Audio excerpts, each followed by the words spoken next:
What's going on, motherfuckers? Welcome to the Crocs and Hot Pockets podcast. My name is Naaackers, and today is Sunday, July 18th, 2021, and I am live here with Tatiana, a.k.a. DarumaCreative. What's going on, girl?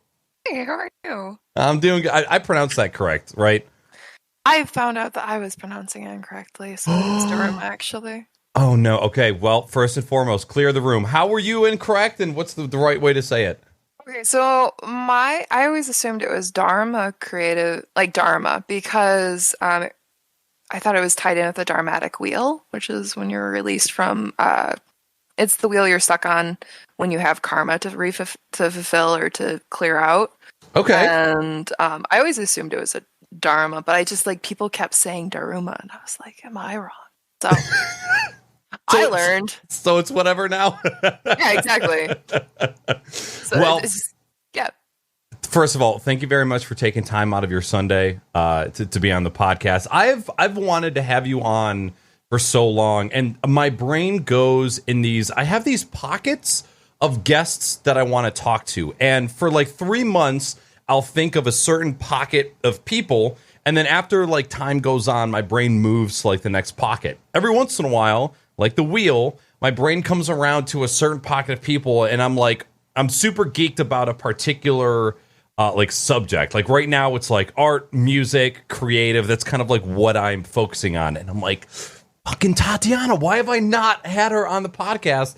And I remember feeling so fulfilled after the last conversation that we had. I think we had a Zoom call like a couple months into lockdown. There's two stages to COVID. There's COVID, which is 2020, and then there's like prime time lockdown, which is where shit was really, really heavy. And I just remember sitting down and having an awesome conversation with you offline. Yeah, that was a really fun conversation. I was really happy to hear like the personal growth you had gone through and all the things that you had to work through to get to where you're at. Well, hopefully better place now. You know, better in ways. It's crazy to...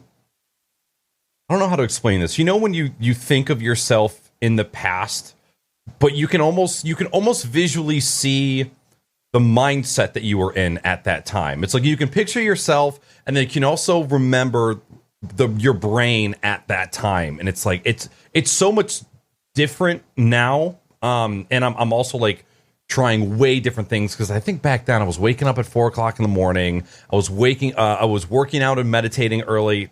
Fuck all that.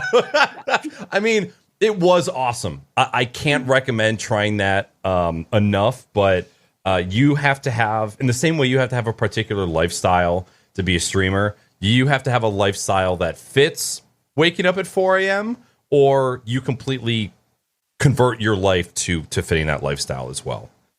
Yeah, it's about finding that balance, and I think that a lot of millennials like hit the ground running. And we were just like, oh, you work hard and you get places. That's phenomenal. Well, that's what my parents said. I'm going to do that. And so we work our little tushes off, and we find out that, rent's going to be so expensive. It's going to take all of my money from my job. What? And that's just the beginning. And so when a lot of millennials reached their prime and started getting more into their careers, they still had that, work till you die mentality, because we were so used to grinding so hard. But now it's about trying to find like that life balance where you aren't giving people your time for free, or not just you're more living with purpose, even if that purpose is understanding you're not going to do anything for 5 hours. The purpose behind it is that you don't do anything for 5 hours and recuperate. So it is all about finding that balance. And yeah, I think a lot of millennials hit that, especially during 2020, because it was like the universe kind of sat us down and like was like, you're in timeout for a year. Think about yourself. We need to reset, y'all. A soft reset, just very, very quickly, but it's going to take a year. Yeah, Go ahead. I was going to say it's one of my favorite things to ask people. What was the biggest thing you learned about yourself during 2020? And like talking about kind of the life changes you go through after having spent so much time alone, you start to see through your own bullshit that you've been telling yourself. You know, I experienced alone, but nothing like people who lived alone experienced alone. I lived with somebody through the entire pandemic. So it's really hard for me to say that I was alone, but we were both isolated. You know, we're isolated in nature because we spend a lot of time online. But again, like what I'm sure, same with you, you have a lot of online friends where nothing changed in that aspect. If anything, you had more time to be online and spend time with your online friends.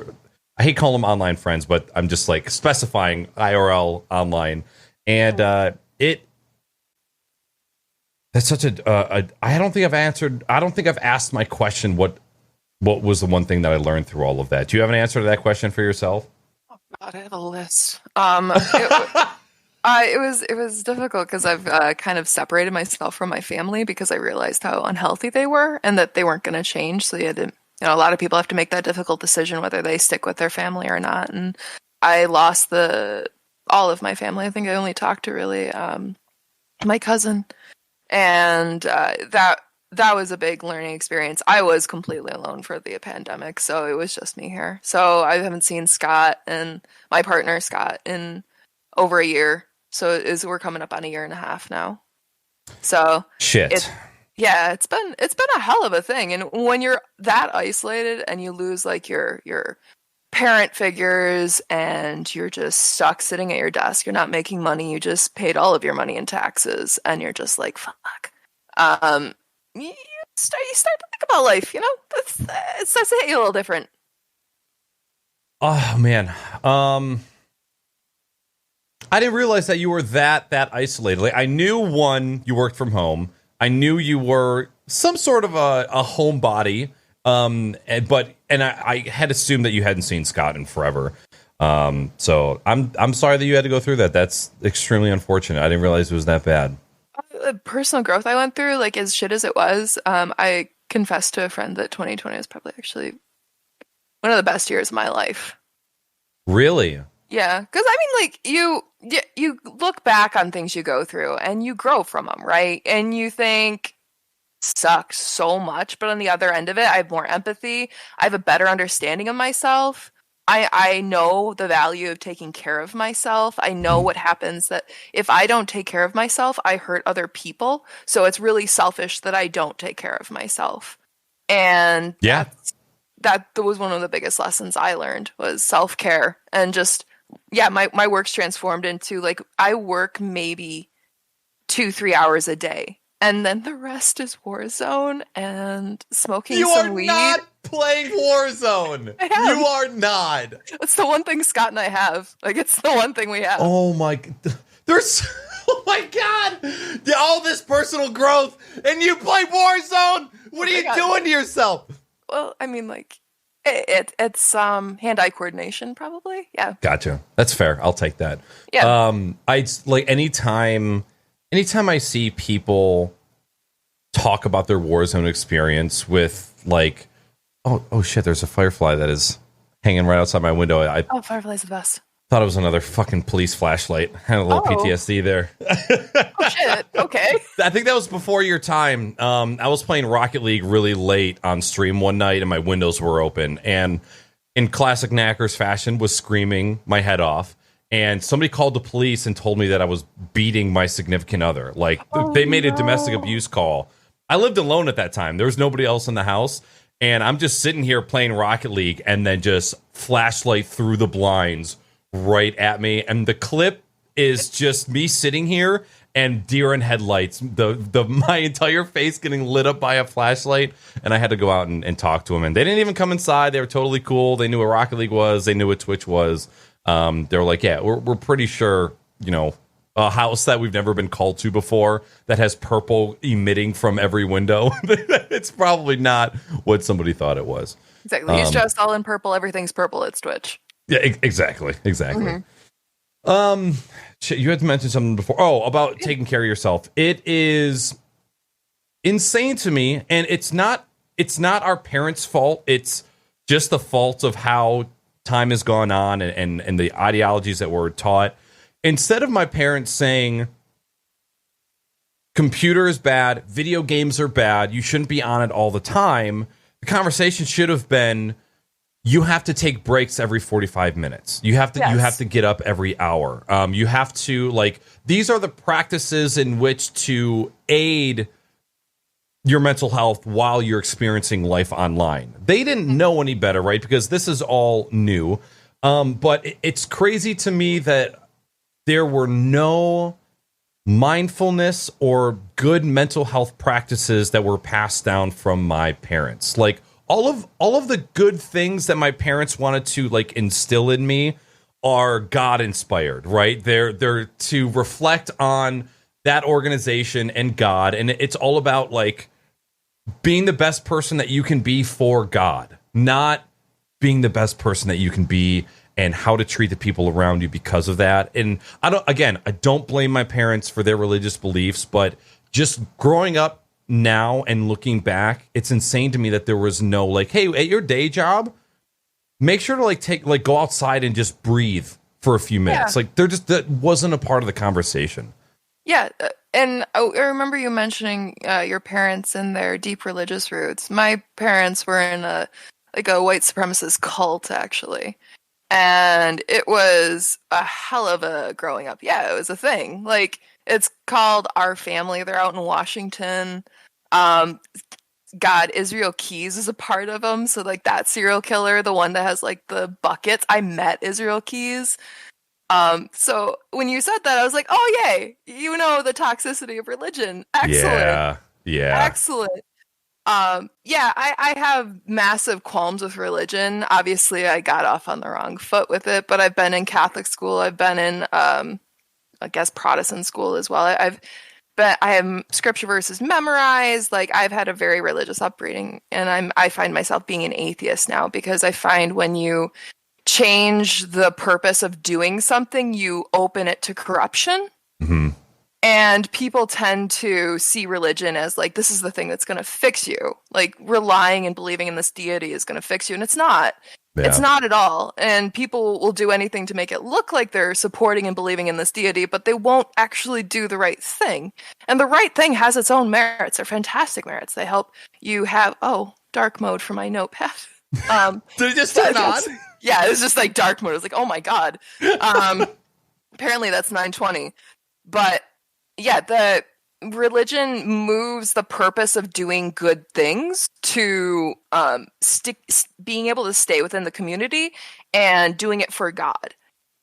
So I have big problems with religion. Obviously, I'm no longer part of the weird cult and everything, but I've had tons of unlearning to do and still have to do from being in that, because it was sexist, it was homophobic, it was a hell of a thing. So when you mentioned that on Twitch, it made me kind of look back and be like, it was probably not a great thing I was involved in as a child and young teen. But, and you grew up thinking that was life. Like, that was the bubble that you were born into. And I do not, like, when somebody brings up religion, I'm not going to lie, it's immediate, like, oh, right? When I hear, like, when I meet somebody new and then they talk about religion, or they talk about, like, how much they love their kind, like, I love that you love that, but as soon as it goes into projecting that outwards onto the people around you, that's when I immediately just, like, that is my kryptonite. Religion is my conversational kryptonite. It is my relationship kryptonite. I just know, like, as soon as I talk to somebody who might be very, very religious, I know that there's a wall that the conversation or the relationship could probably only exist up to a certain point, to where that is going to become kind of like a thorn at some point, and it's going to become a thorn because I let it. I realize that is a fault of mine. But, you know, when you grow up with it and you see what it does to, like, the purest, nicest, most heartfelt human beings, it makes you so incredibly cynical about religion in general. Just today, I was browsing through TikTok, and there's a lot. I don't know how I got here, but there's a lot of TikToks on my algorithm right now that are, like, girlfriends secretly recording their abusive, narcissistic boyfriends and just exposing, like, what insane pieces of shit they are. And then the other part of that is people recording conversations with their parents, either coming out or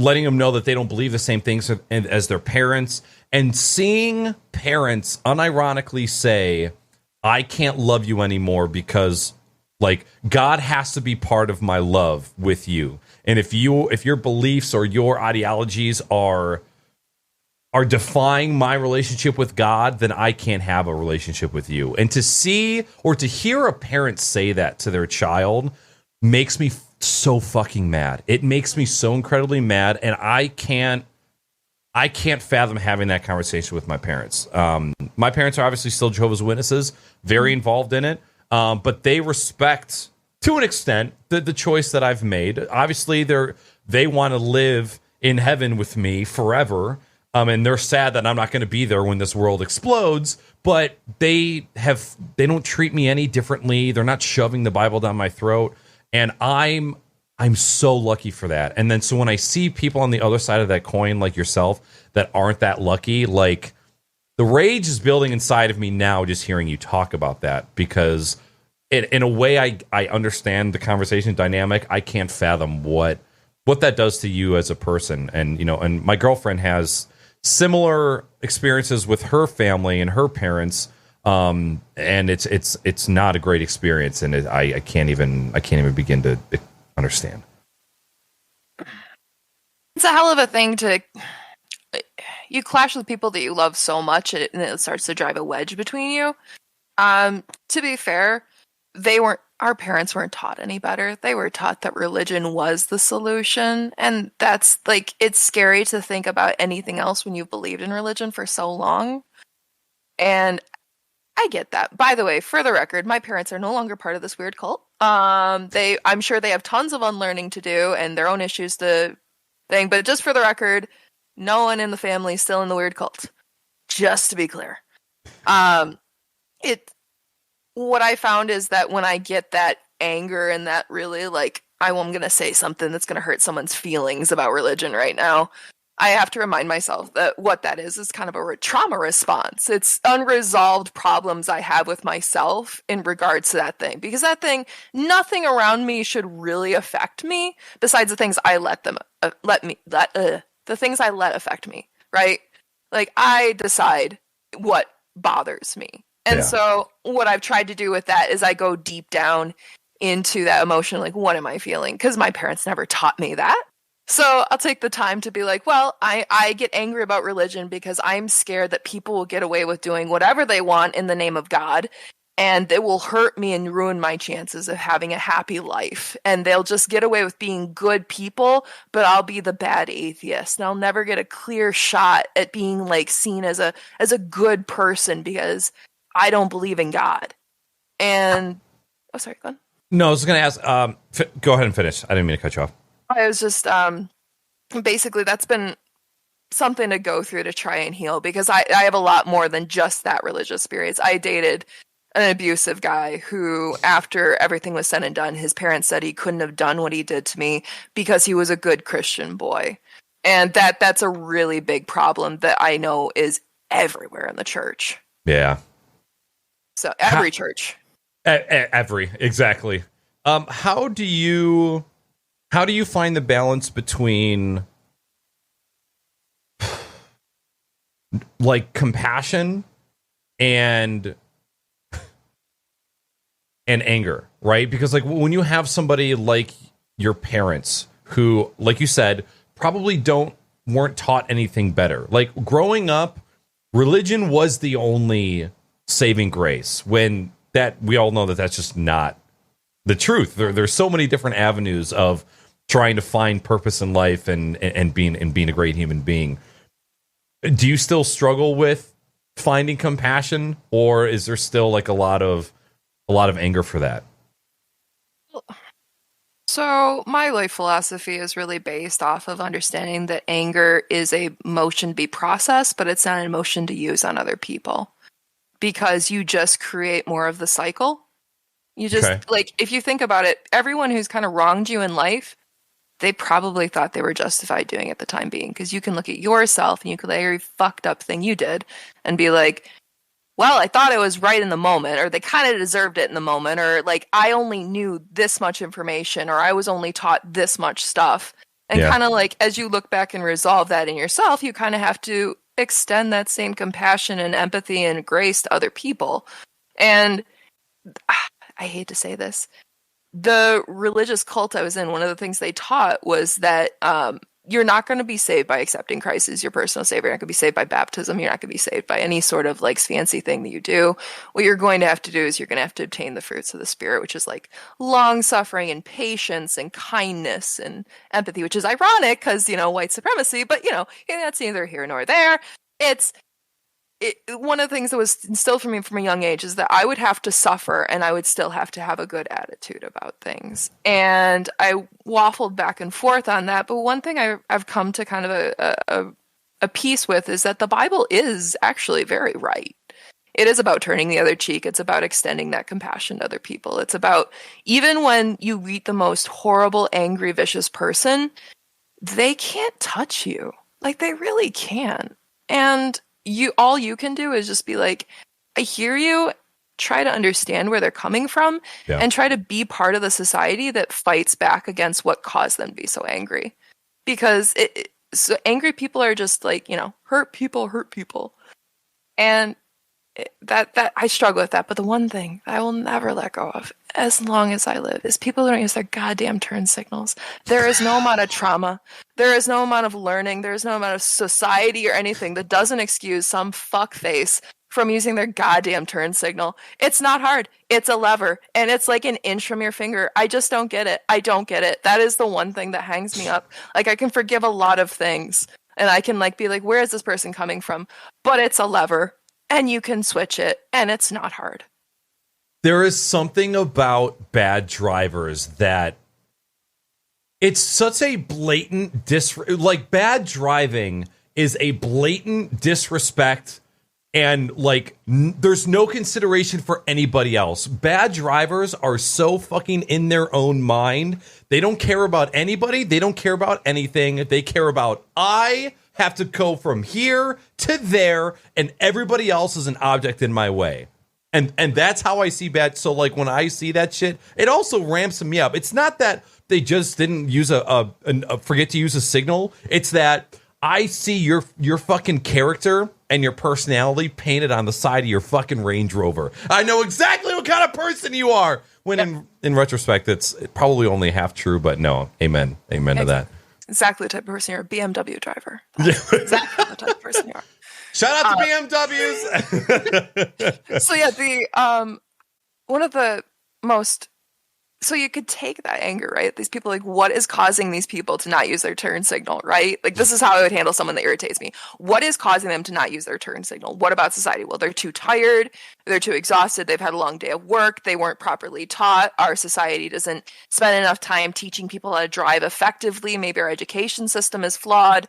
Maybe it's that, maybe they had a bad day. Maybe they just are frazzled and forgetting something. That means we have to fight for better work weeks where people get more rest.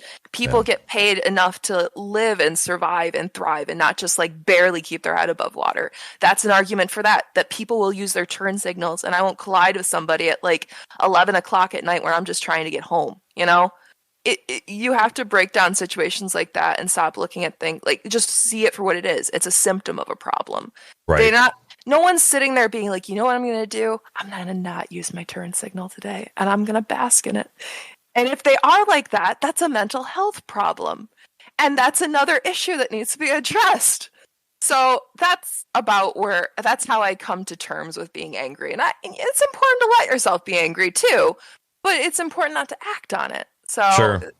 Yeah, it's like, go be angry, go scream into a pillow, go scream at something, or just like tell someone how exasperated you are. But breaking down problems is one of the best things because it forces you to, instead of being passively angry at something, be actively caring about something. And that can form your politics and what you stand for and how you want the world to improve. So that's how I handle anger. How still in the realm of conversation of anger, I've had a few long droughts of bad relationships, not romantic relationships, but friendships with other people, with family members. And the one thing that I always hear from other people that ends up pissing me off is life's too short. You just need to get over it and rebuild the relationship. And that still to this day does not sit well with me, because, and this could be a selfish thing, and this could be a lack of compassion thing, but it's like I'm just supposed to forego being angry for the sake of life being too short, for the sake of like us just being able to be friends again. And I still to this day just can't let that settle in my heart. If something really shitty happens, I'm going to let myself be angry to the point where I'm okay to have a conversation with someone. If there's no way to have a constructive conversation with somebody, if things are sour, I'm not going to engage it. And somebody's like, well, what if they got in a car accident and they died? It's like, well, of course, yeah, it would be fucking terrible if I had a fight with somebody and then they passed away. But it's like, it's really hard for me to use that as an excuse to be like, well, you just need to get over your feelings and you just need to make things right. Where do you sit on that? It pairs very nicely with the pull yourself up by your bootstraps mentality of the generation before us, and the two generations before us. We forget Gen Z. I mean Gen X. Yeah, Gen X. So easily forgettable. They're very quiet. They keep to themselves. They just have their beer and their cigarettes, and they're just like, we had a really nice run with punk, and then it stopped. Yeah, right. And they just stayed in that era as it passed by. Like, exactly. Now we're cool here. Still in the stonewashed ripped jeans with the plaid and like the do-rags and like the graphic band t-shirts and stuff like that. They're just happy in their lane, thriving, moisturized. Graphic band t-shirts. So like were you ever into like emo hardcore music? You mean like AFI? Yeah. Okay, more like a Skylit Drive, Dance Gavin Dance, Breathe Carolina, like the super long V-neck, emo hair over the face, eye makeup type of emo screamo music. Not necessarily. I had a brief. I was with friends with people on the ski hill who were a little more inclined to that, so I got Check Yes, and oh god, what's the one? It's like, I got your picture, I'm coming with you. All Time Low. There you go. Yeah, that's like emo, or you got like Hawthorne Heights. Kill my wrists and black my eyes. Yep. Kill my wrists. Yeah. So that there was an era of bright neon t-shirts that had these super disgusting alien monsters. Like every band had this insane getup that was just a graphic t-shirt for bands. And I remember being so massive, but if you go and try and Google it or like find that era of t-shirts, it does not fucking exist. And it's crazy to me that a lifestyle that I was so involved in was such a small speck of the fucking earth that you can't even find anymore. Oh, but anyways, you saying graphic tees just kind of like spark that.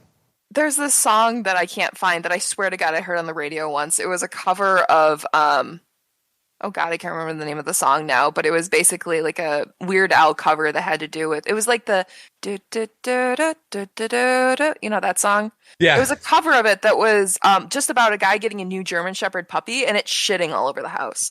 And it was just like the doo-doo song. And it was like the cover. And I remember hearing on the radio, I'm like, this is the best thing ever as a child. And I could not find it because we didn't have the internet back then. And to this day, like I see like hints of people mentioning it, but I haven't been able to find the song. And it's driving me insane. But back to what you asked about the dealing with sweeping emotions under the rug. I think it's really important to fully process emotions, and you can't. Every emotion is a symptom of what you're feeling, right? So, like, if you're feeling sad, it could be that you either have something sad about, or your chemistry is off. You haven't eaten food. Your hormones are unbalanced, and you could be that way. So there's kind of two, maybe the others, but main ones. So understanding anger it's just pain and fear that people won't understand you. And when people say, you should just get over it, and you should forgive this person so they can back in your life. It sweeps your value under the rug. Yeah. And so many people are taught that they're not really that valuable. They need to supplement with things that make them valuable. And that's a very painful part. So to them, our parents, they've been doing that since they were born because that's how they were raised. And quite frankly, they're healthier than the generation before them because their generation before them was in World War I and World War II. Like, you know, you're dealing with people that have like extreme levels of trauma from all of that. And of course, lots of conflict from that. So we're kind of like left with all the remains of that kind of generation's trauma, and we're trying to piece it back together. And we sound like hippy dippy bullshit, but once you start drinking the Kool-Aid, it's like I could actually pick apart my emotions and have have a response that isn't me screaming in anger. Wait, and we could work this out? What? I wonder how many lives of previous generations we could have saved with our hippie bullshit of just basic mindfulness and self-care practices. You know, there's no meditation that's going to solve World War II PTSD, right? But it might have been able to carry them a little bit longer than they made it. And that's something that whenever I talk to people who are experiencing hardships, the first thing I mention is like, have you ever tried meditation? Have you ever like walked away from your office desk and stood outside and breathed? No phone, no conversation, not standing with anybody. Just go outside, take deep breaths, and walk around. You know how they have like per state, you have the guidelines of like wages, and I don't know if you've ever worked in a place that's had this. It's like a big poster, and we have one from Michigan that states like what the wages are, what the minimum wage is, how many minutes you have to work in order to get a break, how many minutes you have to work to get a lunch, and there's just it's all bureaucracy, political, corporate bullshit. Nothing about like, hey, if you notice yourself sitting at a desk for 3 hours straight, get up. Or maybe our company has a piece of software that gives you the reminder of, hey, it's probably a good time to stand up, right? Again, just not a part of our lifestyle. We're starting to see it more. We have the acceptance of work from home that is becoming massive right now, which is awesome. I think it's spectacular that people have the ability to work from home and do their job. I have my own qualms with work from home in general because I feel like the people who want work from home the most are the people who are actually benefiting from working at home. And then there's a large group of people that they just don't want to be in an office. They just don't want to be around people that can tell them what to do. And I see the value in it, but I feel like it's a little overblown in its entirety because I believe that there's a lot of jobs that there's benefits to being in the office and being seen and being a part of a team. There's people who like, I just do paperwork and my job influences nobody and nobody else's job collides with mine. Absolutely. Work from home, put in the data into spreadsheets and edit PDFs all day long. But there's a lot of jobs that absolutely rely on being around other people, being on a team, being seen. And I think that might have just been a little overlooked through this whole thing, too. Yeah. Moving forward in the future, what's going to look more like is it's going to be companies will meet once or twice a month in a space to work together, and everyone will work at home. There won't be an office, a main office. There will be an office where everyone gathers like once or twice, maybe a couple of times depending on the company. I think it's a really awesome thing because it opens up the ability for people to move into rural areas instead of like being in the city where everything's extremely expensive. It gives hope to a lot of people in rural areas that are struggling to find employment or just purpose. You drive through. Have you been through the UP lately? It's dead. It's like there's nothing going on in the UP. Really? You go through and you see Trump gift shops and things like that, and like hotels shut down, and they'll have this written on the sign, owned by Americans. And you see like all these like very right-wing influences in these very dead areas, and they're completely forgotten. There's nothing there. The industry is left.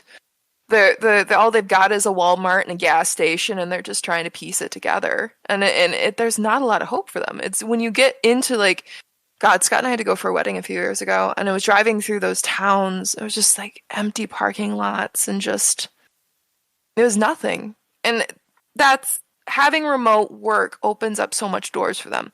Getting internet to those people opens so much doors because they can educate themselves, they can learn, they can communicate, they can learn about things that aren't in their backyard. And I think it's a really great way moving forward. That being said, there are so many things that require face-to-face interaction, and our technology hasn't advanced far enough for us to make that logical. Like, it's not going to work with Spectrum and Comcast or Warner, Time Warner, whatever. Don't even get me started on ISPs. I know. Oh my God. I know. And I know if I asked Middle-Aged Stream, if I were to call him up and say, hey, Middle-Aged Stream, how was your experience with your internet service provider recently? He'd probably say, fuck you, I'm not coming to your house next week. Like, he's just been plagued with issues left and right. So I feel it. God, it's miserable. And I get extremely angry because I'm emotionally like attached to being able to see Scott during the day. And when I feel like I'm paying, $80 a month for service that I wouldn't pay $20 a month for, but I'm desperate because they run monopolies, I get so angry. And that's one thing that I know that I can constantly dissect about myself. It's like, I'm pissed off at Spectrum, and this is why. Because I don't think they care enough about me as a customer, even though sometimes I struggle to pay their bills monthly. They don't care enough about me to let me be able to talk to the one person in this world I care the most about. And that hurts, and I'm angry. That's a hell of a lot of things you can learn working customer service. If our internet, gas, and water operated in the same capacity or consistency that internet did, we would all be fucking cavemen just running through the streets and just murdering anybody we see. It's in with how reliant everybody is on internet. It's crazy how inconsistent it can be for people. Like, I am extremely privileged with my internet consistency. We never have outages ever. Then again, I use all of my own equipment, but some people are not like yourself. They are not lucky whatsoever, and there's no options for you. You have to get whatever is available in your area, and that fucking sucks. Oh God, I've had I can't remember how many technicians, at least 10 technicians to my house to try to fix the problem. And I know what the problem is. It's further upstream than the node that I'm on. I'll put it that way. And so this guy is like, well, we'll fix the problem by drilling a hole through your floor to your behind the house, and downstairs is the boiler room where all the wiring is. So you just drill straight down through the floor to do a new wire instead of rewiring the house. He was just like, fuck it. He went rogue. He did it live, just right through the floor. Just got a cable up, and it worked. It's been doing a lot better, but yeah, not. I genuinely believe that they green light internet speed sites. So speedtest.org, Google's fast.com. I 100% believe that they're like, all right, just let it go on those. Everything else, we're going to give them 10. That's it. Oh, yeah. No, the very popular speedtest.net, Google's own speed test. Not Google's. There's another one. Fast is by Netflix. Yes. So they're speed tests, and it's crazy to see somebody from an ISP company come in and they're like, here, I'm testing the internet and it's fine. And I'll always be like, oh, the website that's owned by the company that you work for? Okay, hold on. Let me try this other one. And then show them something like, oh, wait. But it's so funny to see, but they don't even know, right? They're just told, hey, when you're on site testing internet, just use this website. They don't know any better. They're not. I want to make sure I make this clear for anybody that's listening. The people who install your internet and the people that come out to your house to fix when your internet is down, they are not technicians. They are not network engineers. They are not system administrators. They are people who plug copper into modems and then test signal based on noise level and frequency. And they don't understand how the internet actually works. They just know I need this tool to make sure that this works, and that is absolutely it. Out of nowhere, sometimes you'll get somebody who's like, oh yeah, I was a system admin for 15 years, and now I just run cable because I don't want to have to think on my day job ever. And then they know what they're talking about. But for the most part, people that are installing your internet or that are talking to you over the phone, they don't actually understand what they're doing, and that makes it the most frustrating. Yeah, they don't take the time to educate those people. They don't invest in those people, and it's also they don't give a shit. They don't give a shit. You know what they give a shit about? Being a monopoly, and just trying to become more of a monopoly by offering more services that they'll eventually just like snuff out any competitors, and then they'll just jack the prices up. Like I pay $80 a month for just internet that's down every night at 4 a.m. until like 5. So I also pay. Well, I'm sorry. My first year was 80. This isn't to make you feel bad. Just perspective.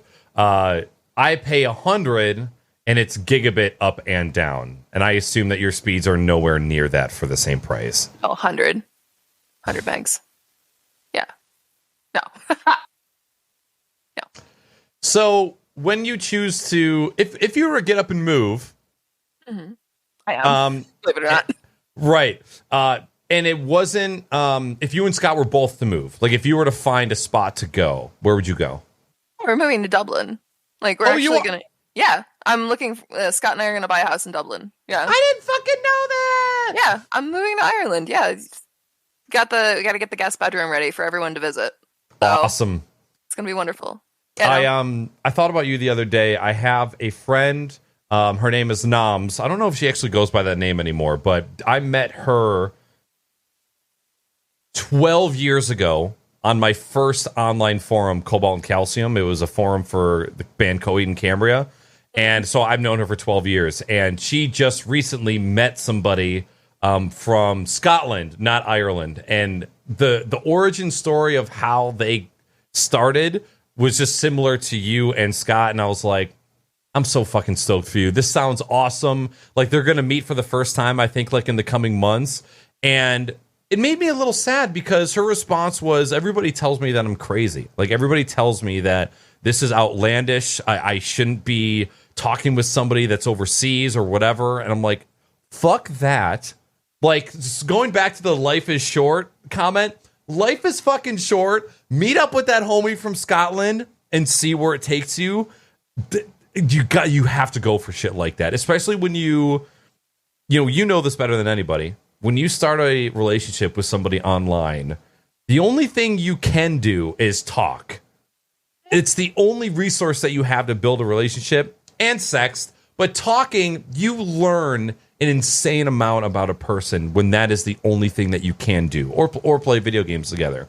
So, by the time that my girlfriend moved in after 6 months of dating online, I knew more about her than I did for my past relationships, dating them for 3 or 4 years, just being together in the same town, right? There's obviously a lot of struggles with being online and the cons of only talking through an app or through video.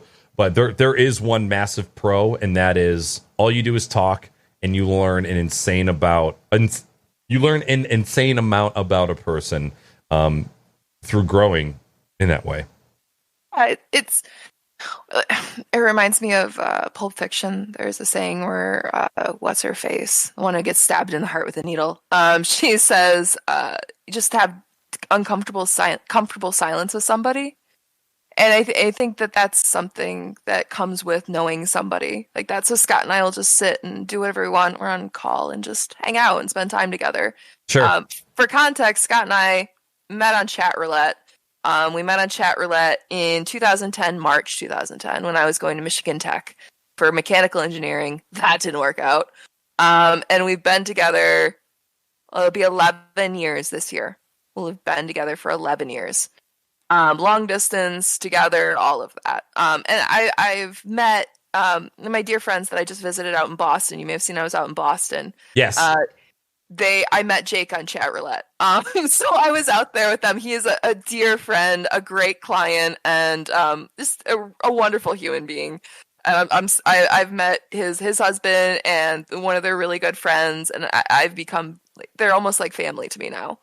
And I know a guy out in Iowa, Sean Howard. He's a sweetheart. I know a guy. He's a Kiwi. He's an expat from New Zealand. He lives in London. His name's Paul Gillingwater. He's a dear friend of mine as well.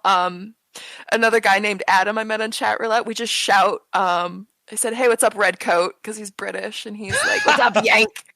And when I cherish all these people, and it was funny because like growing up with that environment of like we have to be isolated, can't trust the government, because my parents were not only in the cult but they were in the Michigan militia, so like that was fun, and I was taught my entire life to expect the worst out of people. Yes. Hi, Weenie. She says hi. Yeah, I missed her voice. In a while. But yeah, it's just being taught to expect the worst from everybody. When I was going to meet Scott, my friend, who did really want to sleep with me very badly, told me that I would end up in a wood chipper. And I realized that he had an incentive for telling me this, but that was kind of the answer everyone had was like, okay, so this guy is flying from Ireland to see you and your family for Thanksgiving. Right. And it was a little scary. It was a little intimidating, but he's like my best friend. Like we get each other intimately. Like I'm really lucky to have met somebody like that. And what I found over the last years of like separating from my parents and staying, like trying to figure myself out for the last like 10 years is that saying yes and expecting the best out of people and giving them the benefit of the doubt is one of the best things you can do. You can get burned for sure. You get fucked over for sure. Yep. But at the end of the day, it's the best thing. People will expect the best from you. And you have to be what you want to see changed in the world, You can't just be like, oh, fuck that person for not using your turn signal. It'd be like, what am I doing? Am I using my turn signal? And what can I do to improve my driving further? And on top of that, why is that person driving terribly? What can I do to improve their world so that they understand the value of that? Because it is something that's a fact and undeniable. So I found that believing in people has been one of the best things. And that part of that is I got this relationship out of. One of the how much of your life is would you say is Twitch or streamer related? Like how involved would you consider yourself in the Twitch and streaming culture? I'm friends with a bunch of people that I think worked at Twitch in the early days, and I hang out with them. But shit. Yeah, like I know a bunch of people that were involved in the beginnings of Twitch. I watch some Twitch, very rarely, and I'm more of in the Instagram. Like I have my followers on the gram. Yep. But I don't know. That's something always that women tend to kind of like not put themselves out there as much on things because every time you put yourself on a platform, you kind of like you run a little bit of a risk of being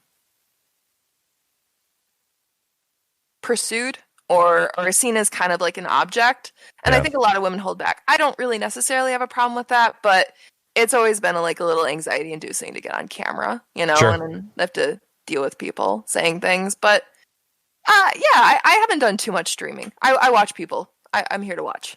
Gotcha. Okay. So one of the conversations that has just been along forever is I'm afraid to reach out to X streamer because I don't want to be seen as a leech. I am afraid to make friends because I don't know who wants to leech off of me.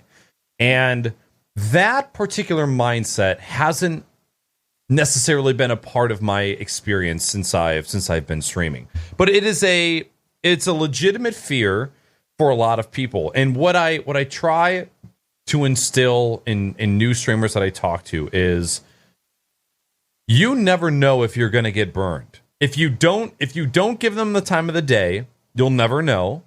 And if you do give them the time of day, you'll never know. You'll never know if they started the relationship because they wanted something from you, but then realized, holy shit, this person is crazy insightful, and I can learn a lot from them, and now they're one of my best friends. Like, I guarantee if I went over a list of all of the friends that I've made on streaming, there's probably a couple that I could pick out where I originally thought, like, I'm going to get involved in this person's stream because I like what they have, or I like the viewers that they have, or the community that they have.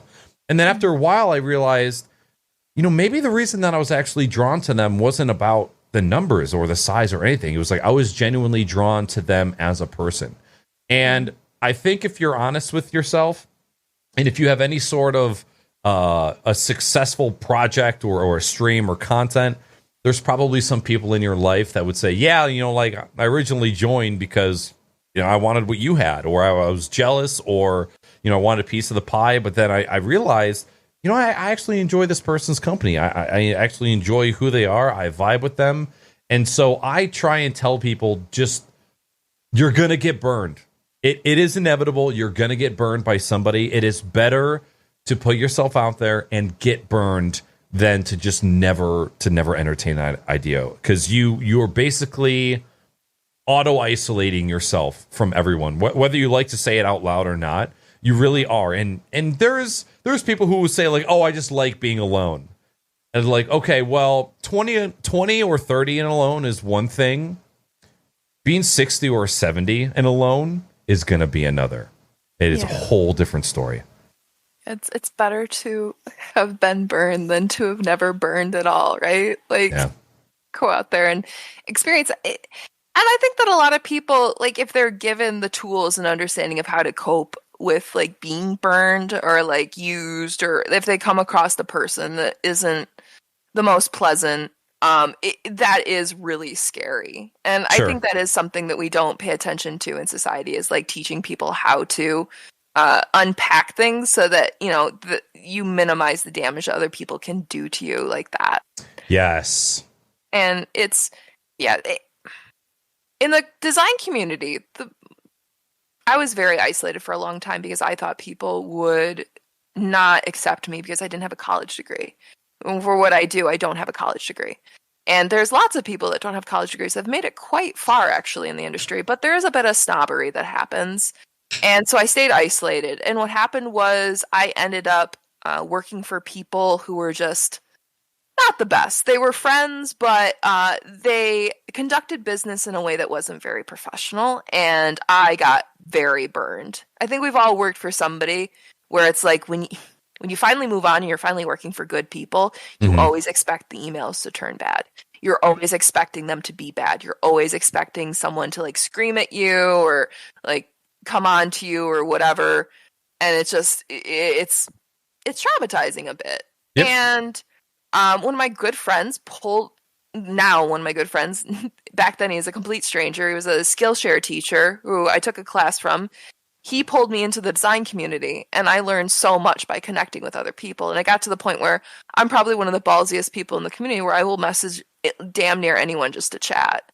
Sure. And I have pulled so many people out of their shells because they were scared to make the first move. So I never wanted anyone to be isolated like me, because isolated, I was vulnerable. I got taken advantage of in a job. I didn't know any better. Nobody was there telling me that I needed to take better care of myself because they were in a better position and I could get that position. So I 100% agree. It is so worth reaching out to people. And if they think that you're shallow or you're going to burn them, like, that's on them. You can keep supporting them. Like, only support people that you're genuinely interested in. You know, gun shy designers I spent years warming up, and now they're some of my closest friends. Like, there's this one girl, she's incredible, Tiara Connor. She's from Canada, and she does these amazing illustrations. And I remember I adore her work, and she broke her wrist, which is probably one of the most terrifying things as an artist you can do. Breaking the wrist of your dominant hand. You're fucked. That was your career. Good luck. Like, that thing broken is, you're fucked. And she broke her wrist. And I just remember sending her messages, like, every day, like, you're going to get through this. You're going to do amazing. How are you feeling today? Are you doing good? And just, like, could tell, like, I was just irritating her. Yeah. And now we just, like, we talk about random shit now, like how much we love forensic files and things like that. It's wonderful. I can't, like, you're going to find people that are going to be salty. They're not going to be ready to have another relationship. And that's fine. You just do you know? People are gonna be assholes, and you're gonna look back and you're gonna be an asshole, but at the end of the day, you need to make connections with other people. You need to talk to others.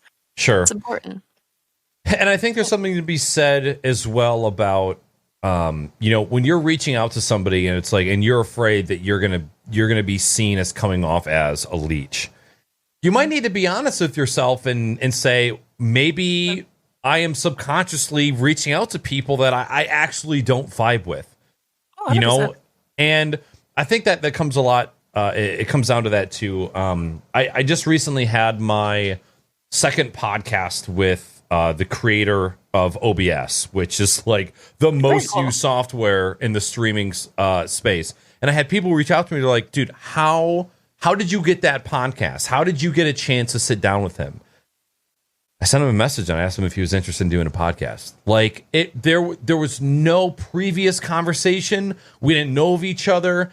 There was no content made about OBS. I just like, hey, I would love to be able to sit down in a room with you for 2 hours and do this. And I don't know how much research he did when I first asked him, but what might happen on the other end is when you reach out to somebody and you say, hey, I want to do something with you.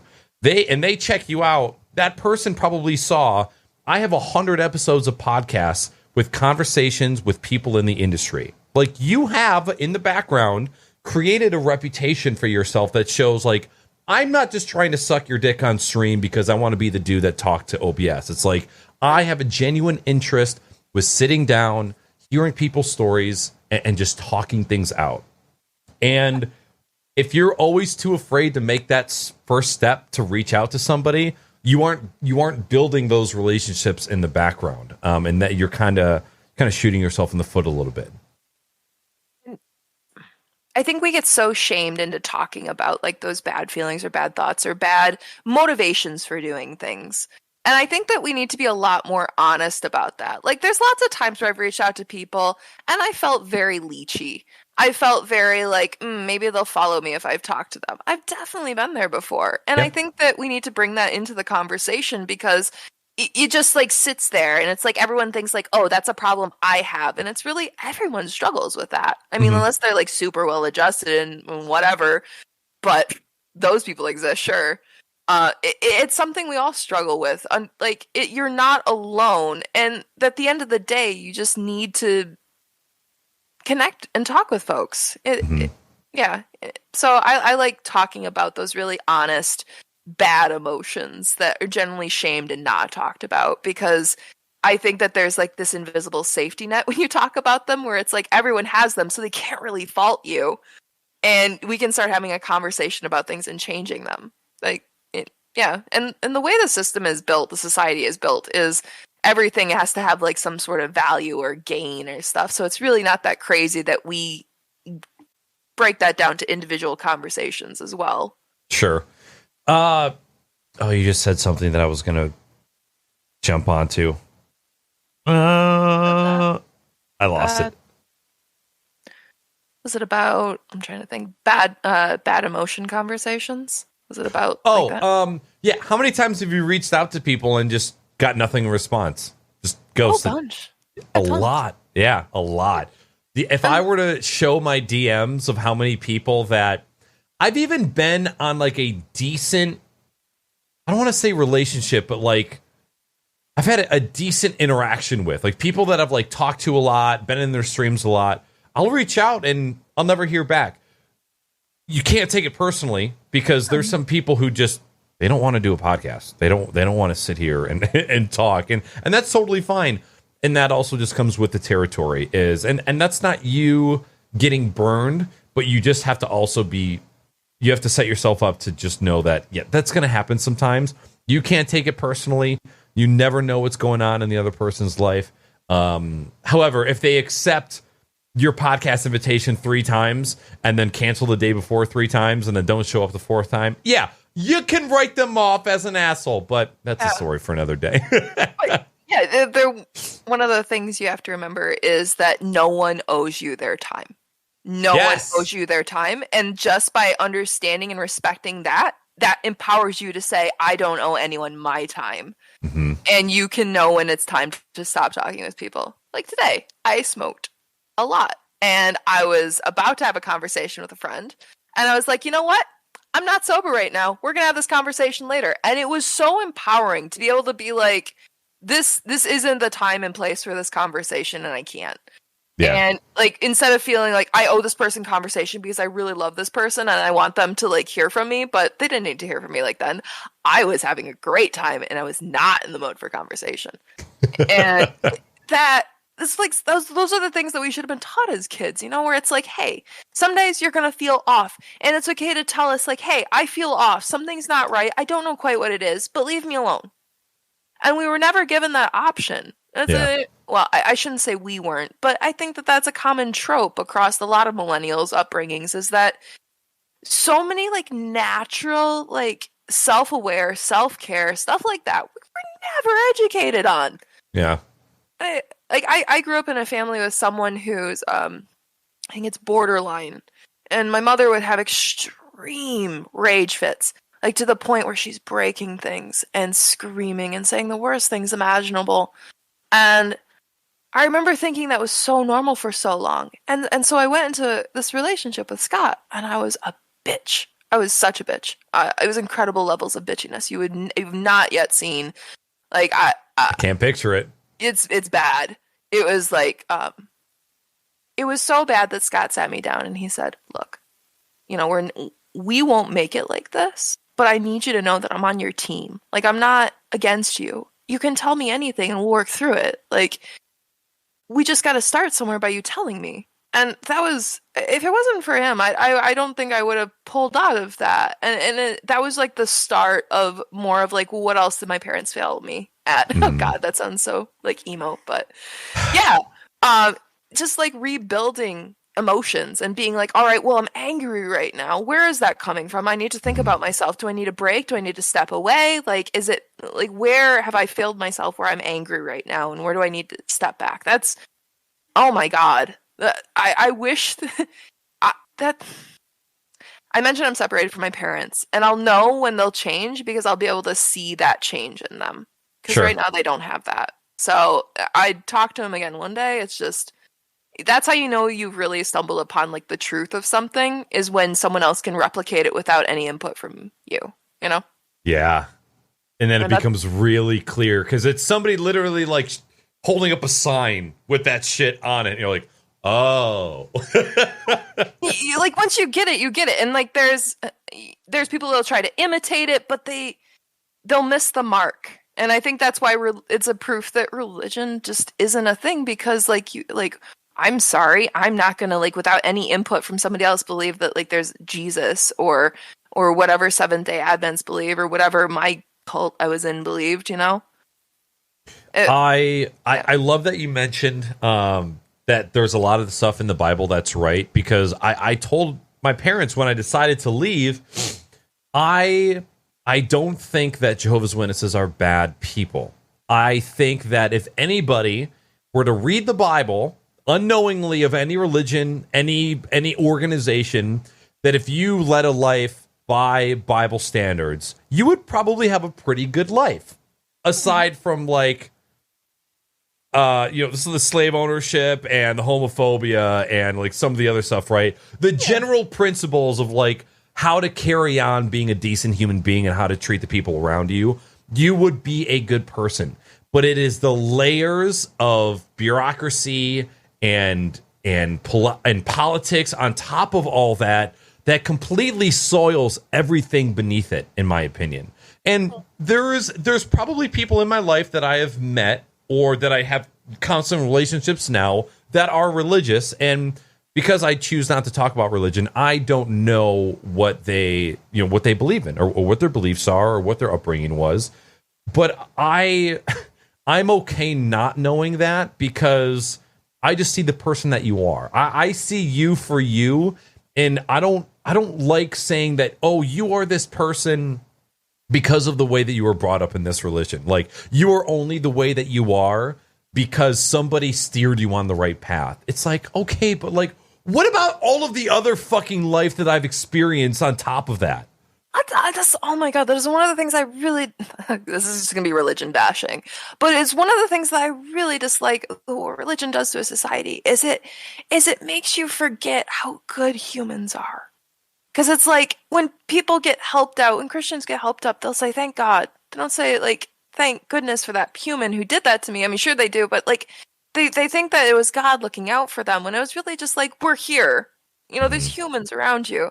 I have one thing that I came to terms with was there's no such thing as evil people. Like, even the most depraved humans on the planet, because evil is a religious construct of some people completely written off as unsalvageable. And I don't believe that's the case at all. Even the most depraved of human beings. Like, I think that there's something to them because they have stories, you know? There was every time at someone's point, there's a point in everyone's life where they were just a baby. You know, there's just a shitty baby. Children suck. But, like, it's just crying and it's shitting and all it wants to be is held and nursed and, I don't know, back in the womb or whatever babies want. But, like, they all started like that. And what changed? And I don't like how religion discredits human for their wrongdoings, but also the right doings as well. It puts it on someone else's shoulders, the devil, God, when it's really our responsibility to not ostracize people, to make sure that they have better ways of life and, like, work together in the system to get better. Yeah. And I don't like how religion divides people like that. And yeah, it's hard because it's your gut feeling when you're having a trauma response to call someone an evil person, you know? But that's not true. They're not. It unifies you in your own bubble, but it divides you from everybody else. Like everybody else on the outside. Yeah, you've got to work through it and understand that they did what they did because they thought they were in the right, they thought they were justified, and that's the way they were taught. And if you want them to change, look at everything you didn't like about what they did, and just make sure you're not doing it in your life, and then see, like, okay, what can I do to make sure that that person doesn't do that anymore by changing it in society?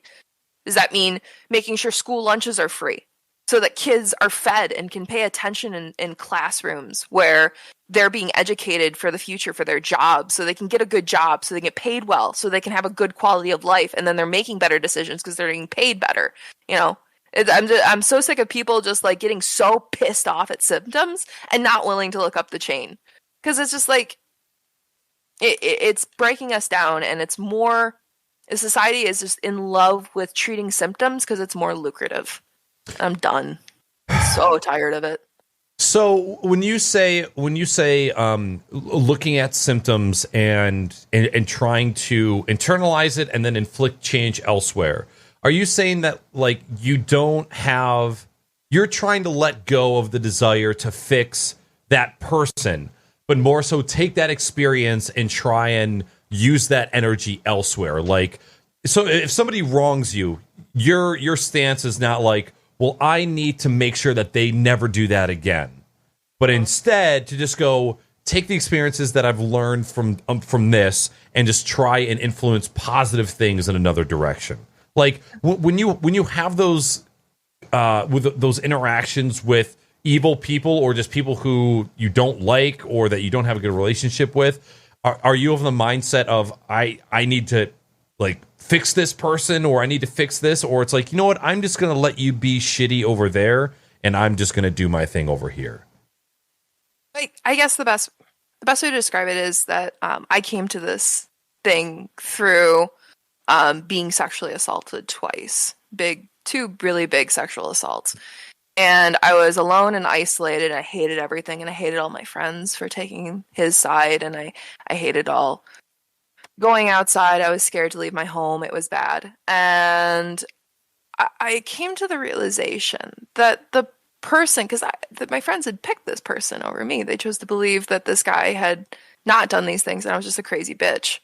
And what I realized is that person was like everything to somebody else. You know, he was the most wonderful guy in the world. He did everything right. He tried so hard. He was someone's kid. He was someone's father. And there's so much dimension to that person. And, like, what causes that? Because there's about 500,000 untested rape kits in the United States. And we're not going to test them all. It's impossible at this point. So it's like, what's the point of making that one person pay when it's the whole system that's broken and producing these people that don't even think that they're raping? They think that they're just existing. They think that this is the world around them. This is like, or I feel like I can merge lanes without using my turn signal because who cares? It doesn't matter. Like that's the kind of the same mentality. So looking at that, and then looking at how toxic masculinity affects that. And toxic masculinity, a lot of it gets a really bad rap because people are like, oh, it's just a feminist word for men need to shut up and just pamper me. It's not that. It's, I need you to take care of your face. I need you to have a face care regimen. I need you to trim your toenails and your fingernails. I need you to sit down and cry. I need, instead of like going outside and building a porch, I need you to sit down and cry. I need you to actually like face your problems and do that. Because what I found is that I could spend all my life being alone and isolated and scared of the world and be hurt from these men that hurt me. But at the end of the day, what I needed to do, if I never want it to happen again, because God forbid if it happens a third time, I'll just look clumsy. I need How to... can you say that about yourself? How can you say that? Oh my God. I thrive in dark humor. It just happens. I've had a dark past. I need to make the world better for that human, which involves like fighting for young men, young boys who are so forced in this mentality of don't be a little bitch, don't be a pussy, stop crying, what's wrong with you? Get that dress off, stop putting heels on. Like there's so many things there, and our men are hurting, and you can see that by the suicide rates, you can see that by the sexual assault, so that's where my mentality, where it's like when I see somebody who's wronged me, I know that it is my duty that if I actually wanted to stop, getting mad at that person isn't going to do jack shit. I need to look at the system that they're in, just like the system that I'm in made me who I was. Yeah. I need to allow them the certain amount of grace and a certain amount of compassion, even if it is the most egregious and horrible thing you can imagine happening to somebody. I have to. It's the only way to fix things. Yeah. It's insane to me that we were taught what gonorrhea was, but not what consent was. Like we were taught what safe sex was, but nothing about leading up to that whatsoever. We exclude sexual assault committers, sexual assaulters, rapists. We exclude them from society. We're just like, well, these aren't these children. These children, we would never have to talk with them about consent because they would know. Right. And that's one of those things where it's like, you know, name the powerhouse of the cell, but like they should know consent because these are good kids. Or isn't, you know, maybe they're God-fearing families, you know, and we need to have conversations like that. We can't throw people out of society just because they fucked up. And it's a hard opinion to be because it means processing a lot of trauma, and you cannot possibly tell that to someone who is mid-trauma. It is so difficult to be like, why don't you just forgive them? You can't do that. You can't. There's so much pain and suffering there that people are owed to feel. They need to process that. They need to understand their own value and go through that emotion. So there's a lot going on there.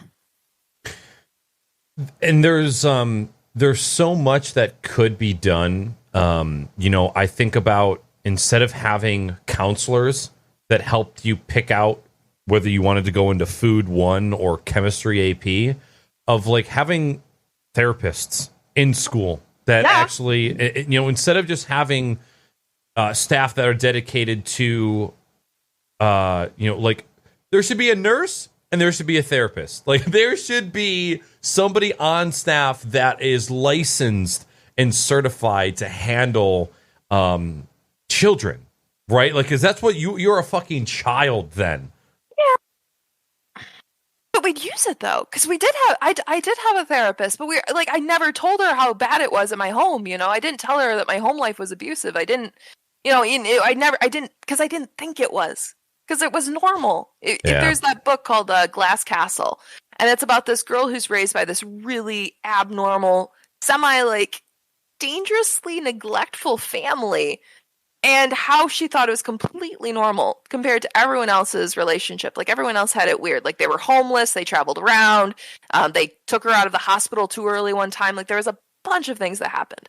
And we're kind of normalized into the setting we're in. So I think that if you went to school and you did have a therapist, I'm not sure that you'd use it. It would have to be into the curriculum, like, talking about, like, self-awareness and self-care and right. things like that. And I would really love that to be taught in school, like taking care of yourself. Like, but then you get people that like are the generation above us, and they're just like, these safe space kids. They need to have their safe space and their meditation and their GMO free bullshit. Back in my day, yeah,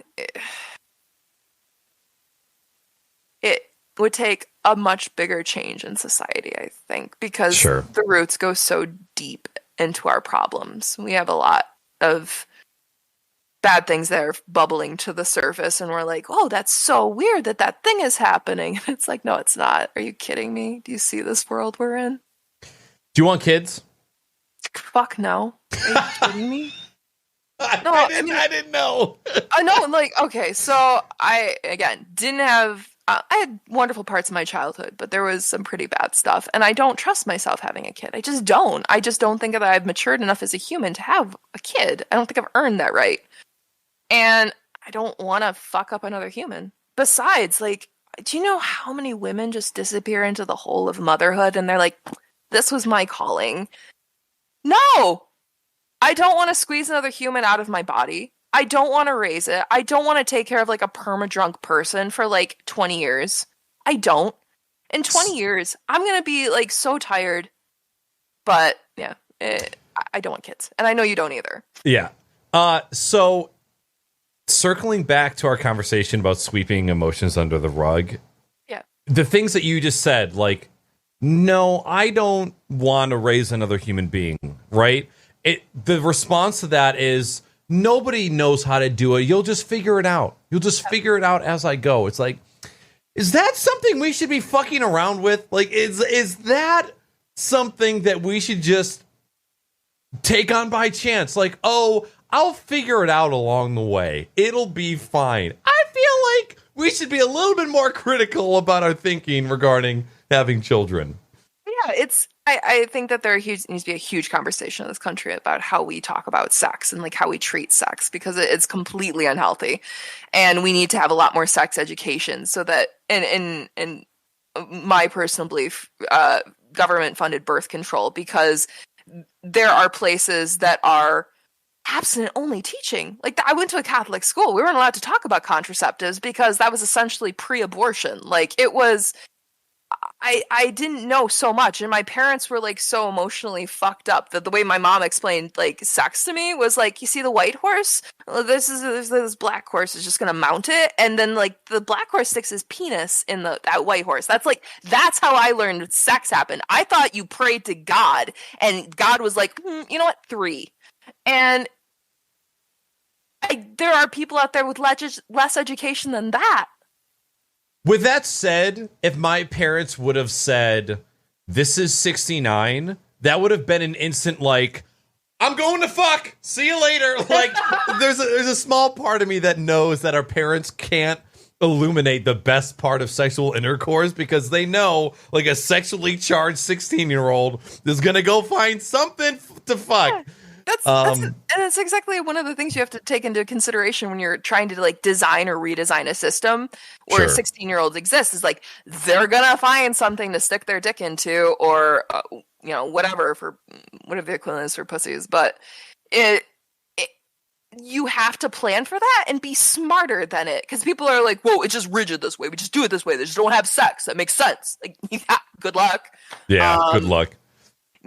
Plan for a system that you can't avoid, like that's what's one of the blessings of being a designer. You have to look at systems from way back and be like, all right, what can I change, and what do I have to design for? And that's one of the reasons I absolutely love my career too. It's very philosophical. You know what's funny is I planned on starting this podcast with talks of your career. But here we are an hour and a half later, and we haven't even talked about your job whatsoever. But that's one of my absolute favorite parts of the podcast. My bladder sucks, and I have to use the restroom really quick. Can you entertain chat for like 90 seconds?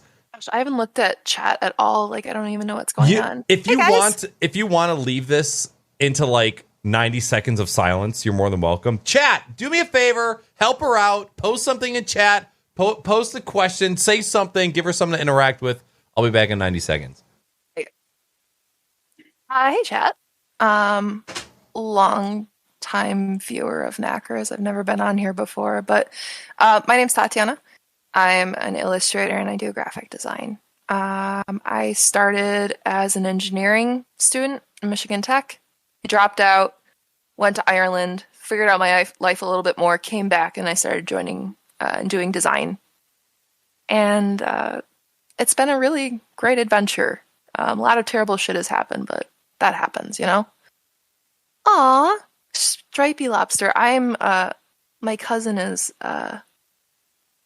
rock lobsters. Rock lobster streams? Yes. Oh my god, I'm spacing on their names. Oh god, yeah, exactly. The engineering, it'll just burn your brain out. I couldn't do simple math in an exam one time, and I just came in crying to the professor. Like, I couldn't actually do math because I was so stressed out from everything. Because at the time, I didn't realize that my brain likes to run functions over and over and over and over until I can't handle it anymore. So doing formulas, anything having to do with math, I'm just going to be doing it all the time. I'm going to walk into the shower and be like, let's calculate the water flow. And it's not healthy. So it takes a special person to be an engineer.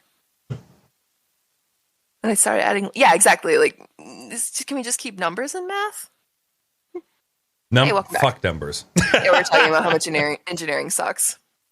Oh my god. I wonder. I can't picture my life with school and an insane amount of college, right? Of just like 4 to 6 years of nonstop learning. I think once I hit 30, you know, I said to myself, I'm totally okay with making sub 100 grand a year and just having like an okay life, right? And if I'm being 100% honest, there is a massive benefit to this hobby being fruitful, right? There is anywhere from 5 to 10 grand extra a year that is able to be put back into this hobby and supplement the passions that I have. And it's like, totally anecdotal. I feel like having a day job and then having a hobby that you love that also makes some money is like a really good balance for me. Now, then again, streaming is so fucking draining and it sucks so many parts of life out of you, but there are so many fruitful parts of streaming as well that I absolutely love. But like, to me, instead of making my day job my number one passion, just having something on the side that's like a little bit of supplemental income on top of a day job is like the perfect balance for me. So I'm like, you know what? Sure, there's probably many college experiences that I missed out of, and I think that Hollywood glorifies the college experience to a point where it almost makes you... There's college FOMO, right? Where it's like, it's not really all that different to just going to house parties, like and getting drunk when you're that old. And that definitely weighed on me for a long time. I thought that, like, man, like as a Jehovah's Witness, you don't go away to college. That is not an option. There is no extracurricular activities outside of high school. There's no school dances. There's no clubs. There's no get-togethers. None of that. Going away to college, not an option. Nor did I have the GPA to warrant a scholarship that would end me at, would have me end up at a college. But yeah, there was definitely college FOMO, but I think that like I'm happy with the life path that I chose. And there's a part where you're just like, you know what? I don't think I would have been a beneficial human being sucked into books for 4 to 6 years. And who knows where I would be, but I think you can get lost in picturing what your future should be like. When I think a lot of growing up is accepting things as they come. You can want better things, right? Like you can look at yourself now and go like, oh no, I would like more of this or be better at that. And you can build on those things, but there's nothing wrong with just accepting things as they are, because there's a lot of benefits to having that type of mentality. Oh, 100%. Well, the thing we were fed was like, okay, when you're 18, you go to college and you go there for 4 years where you meet, well, this is what it was for me, where you meet your husband and then drop out and have children. because your life is to serve your husband, and that is going to be your future. That was basically how I was raised and taught, and yeah, it didn't turn out that way. But a lot of people, like, they're seeing if you don't follow this particular outline, which is going to a college, you're going to fall into the alternative timelines, which is going to be you're going to be white trash or, you know, whatever, what have you. From just like not going to college, you're going to become a poor. Yep. You're going to become a poor. You could be in a debt, but you're going to be a poor. And really, you really need to reevaluate your life decisions. Community college, that's just like an extra step before coming poor. Right. And that was kind of how it was laid out for me and like the kids around me, is that we had to do that thing. And looking back, it was like I wouldn't change anything about my life looking back, because I am where I am right now. But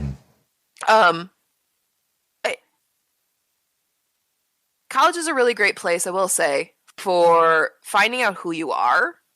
And I think that has to do a lot with like drinking, experiencing people, you know, if you know one night stands, you know, like just get out there and like see people, experience them, bump heads with people that are just going to piss you off, and like ask yourself why. Like there's so much of college that isn't in a book. Yeah. And you can get that experience elsewhere too, but it kind of is a centralized hub. So for me personally, the biggest experiences I learned weren't in books. And I like the way my life's panned out because of that. The one thing, you know, I over the past decade, I've spent a lot of time shitting on society and how we were brought up and the highlights of what they taught us. Like I've shit on how much the system didn't teach us about like consent for sex, taxes, what it's actually like owning a house, like the important things that they should have taught us in high school. The one credit I will give them is how important reading is. Like they did try to shove down your throat, read as much as possible. And I'd be lying if I said that, you know, I wish I did read more. I wish that I took reading more seriously. You know, I've definitely got into it a lot more in my older years. I haven't read anything. I don't think I listen to books. I don't read them. I don't think I've listened to a book since probably January, anywhere from January to February of 2020, which is when I remember reading some like self-help books when I was really just trying to find a way to get better. You're just like grasping for straws. To be honest, like you don't need okay, what you said was reading. You don't necessarily need to read. You need to listen to people's stories. You need to listen to stories. You need to listen to accounts and people and different perspectives from you. Different people have walked different lives. Like it doesn't have to be in print. Like this is technically like reading. This is a story. You're learning from me. Amen. I'm learning from you. So you like I felt so guilty for years because I wasn't reading and I didn't have the attention span because I was stressed. When I came home from work, I didn't have like pick up a book and read. I'm just gonna lay here and let my eyes roll back into my head. Yeah. Like, and I think having that experience and talking with people and continuing your education if you can, just absorbing knowledge from people is the real main thing. You don't have to pick up a book, just to experience different perspectives. And I think that's really what books bring to the table. You know that that apparatus from the movie Sandlot, which allowed them to look over the fence? It was like a cardboard mirrors. I forgot to show this. You just reminded me. I forgot to show this to my girlfriend. There was something I saw on TikTok where somebody bought these goggles that you put on yourself, and it allows you to lay down in bed totally flat, but hold a book. And so your mirrors, you look off the mirrors and you read, but you can lay down like you're asleep, but hold your book as if you were looking at it. I was like, that's fucking amazing. I mean, I don't know about you, but that's like that's peak performance in Warzone actually, is to lay down flat and just have those glasses. Thank you. That's how I do it. My KD ratio is insane because of it, and it's just it's about relaxing the muscles and just going for it. Wait, do you actually play Warzone in bed laying down? No. You know, okay. I have to be so aggro. Are you kidding me? I have to be like hunched over, like no. Are you playing? Because you have a MacBook for your computer, right? Yeah. Okay, so you're playing on console. Yeah, I'm on the PS4 actually, so it's chugging along. It's having a great time. Just like I can feel the heat like going through the TV cabinet as I put my feet up on it sometimes. It's not good. Have you attempted to get a PS5? Scott got one. So it's just like I'm moving there, so we could have two PS5s, or I could keep the PS4 until I move. Like, there's no point. Like, might as well. And like, it works. I'm the uncool kid with the PS4 in our little quad group, but It's like, all right. yeah, it's fine. I can sometimes hear the music over the whirling fan. It's Sometimes. But like, I can't hear "argy bargy" one more fucking time. Like like the phrase is just, I don't know where they got it from. It essentially, let me break it down for you. It's arguing and then barging. So like you're barging in, but they're like, time for a little argy bargy, and like, oh my god, we like shout it to each other when we're like we're getting ready to load up, and just be like, time for a little argy bargy. Oh my god, I hate it. As in like barging into rooms using that mechanic in game. Yeah, like argy bargy is like a British term. It means arguing and barging in. So argy bargy. Interesting. What is your timeline for moving? And we were supposed to buy a house in 2020, and I came back to the United States in the end of February 2020. I flew in. This was when they just were getting 1 or 2 cases, like out in Washington and Chicago. Yeah. I came in and I was like, we're going to get a house. We're going to move in together. It's going to be great. What's COVID-19? That's so crazy. And we're supposed to buy a house last year. Because I'm engaged now. And it didn't work because the housing market actually went insane. Like, you can pay like $500,000 for like 700 square feet in Dublin. Yep. And it's just like, what the fuck? So like, we're trying to buy a house. It's going to take a little bit. We're being patient. We're trying, but it's just like this constant just hanging and waiting. So I have no idea what Dublin looks like. And holy shit, the third image says gay Dublin, and there's just a bunch of buildings that are painted rainbow. Yeah, Ireland is a very forward-thinking, very highly educated, great country. Really? Yeah, it's one of the largest educated workforces in the world comes out of Ireland. They have the Silicon Docks, which are like the Silicon Valley here, and it's just down by the docks, and there's lots of tech companies there. Unfortunately, Ireland gets used a lot as kind of tax dodging country. So if you have one of your bases in Dublin, you can dodge a lot of taxes. Apple does it. Lots of other companies do it. So that is a downside. But Ireland is wonderful and very forward thinking. They understand what it's like to go through a lot of trauma. A lot of people don't realize how much trauma the Irish people have gone through with like the occupation of the British, and that they just recently got their freedom. Like, it's been within the last century that they got their freedom. And I know nothing about that. Yeah, it was they didn't have guns. They had to I think they pretty much invented, was it them? They were inventing like things like the Molotov cocktail and things like that to fight back because they just weren't allowed to have guns. Yeah, there's shit. There's the Troubles and all of that. There was a bunch of warfare and horrible atrocities. The British were basically trying to like wipe the Irish off the face of the earth, and they didn't do it. So obviously, they deforested the entire country pretty much and caused the potato famine. But so that's why Scott and I were cheering for Italy on the last the last soccer match they had. Gotcha. I see a lot of pictures are highlighting the river or probably ocean that is probably wide enough to be, or small enough to consider it a river, but there's something that goes through like the main part of the city. Wow, it looks gorgeous. That's the Liffey. The Liffey is like this, like so many rivers that go through so many big cities. It's like a cesspool that's flowing. And there's just needles, bikes, and probably a few dead bodies in the bottom of it. And yeah. That's the same for Ireland. Yeah, that is the Liffey right there. That don't fall into the Liffey, you're dead. Like one of my friends, he's Irish. He moved to somewhere in England, and he's like taken to swimming in the Thames River there. And I told him, like, isn't it just sewage? He's like, yeah. I'm like, what are you doing? He's like, well, I've gotten a group of people around me to jump in the water with me. I'm like, what? So okay, so you're Irish, you've moved to England, you convinced a bunch of British people to jump in the sewage water and swim with you. He's like, yeah, it's great crack, great fun. And I was like, okay. This is like internalized payback for the British, just trying to get them to jump into the fucking river. Exactly. Oh my god! Like I live on one of the big, freshest. Yeah, we both do. I mean, you live down in it's Huron. It's okay. Like, I'm sorry. I don't know if you've.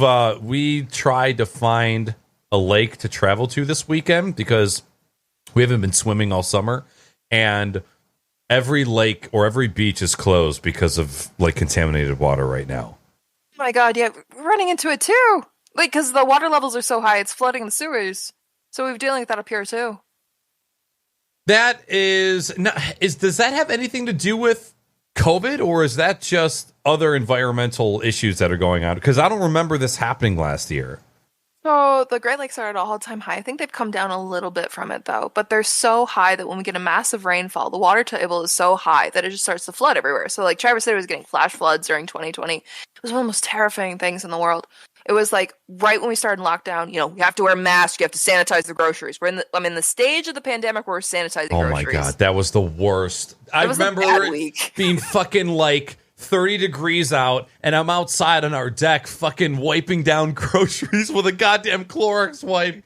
It's like, apparently the virus could survive, like, polar, like, temps, and you're just like, nope, have to scrub it. Like, I just brought him in the house and just put him in the sink and just washed with, like, dish soap. But in that stage, so I'm standing in, like, this empty grocery store. There's, like, one or two people, like, scared behind their masks, like, white-knuckling their carts through the aisles. And I hear, like, the emergency alert system come on the radio. It's like the thing that always interrupts your favorite song. You're like, God damn it, stop testing the damn thing. We know it works. Yeah. That thing.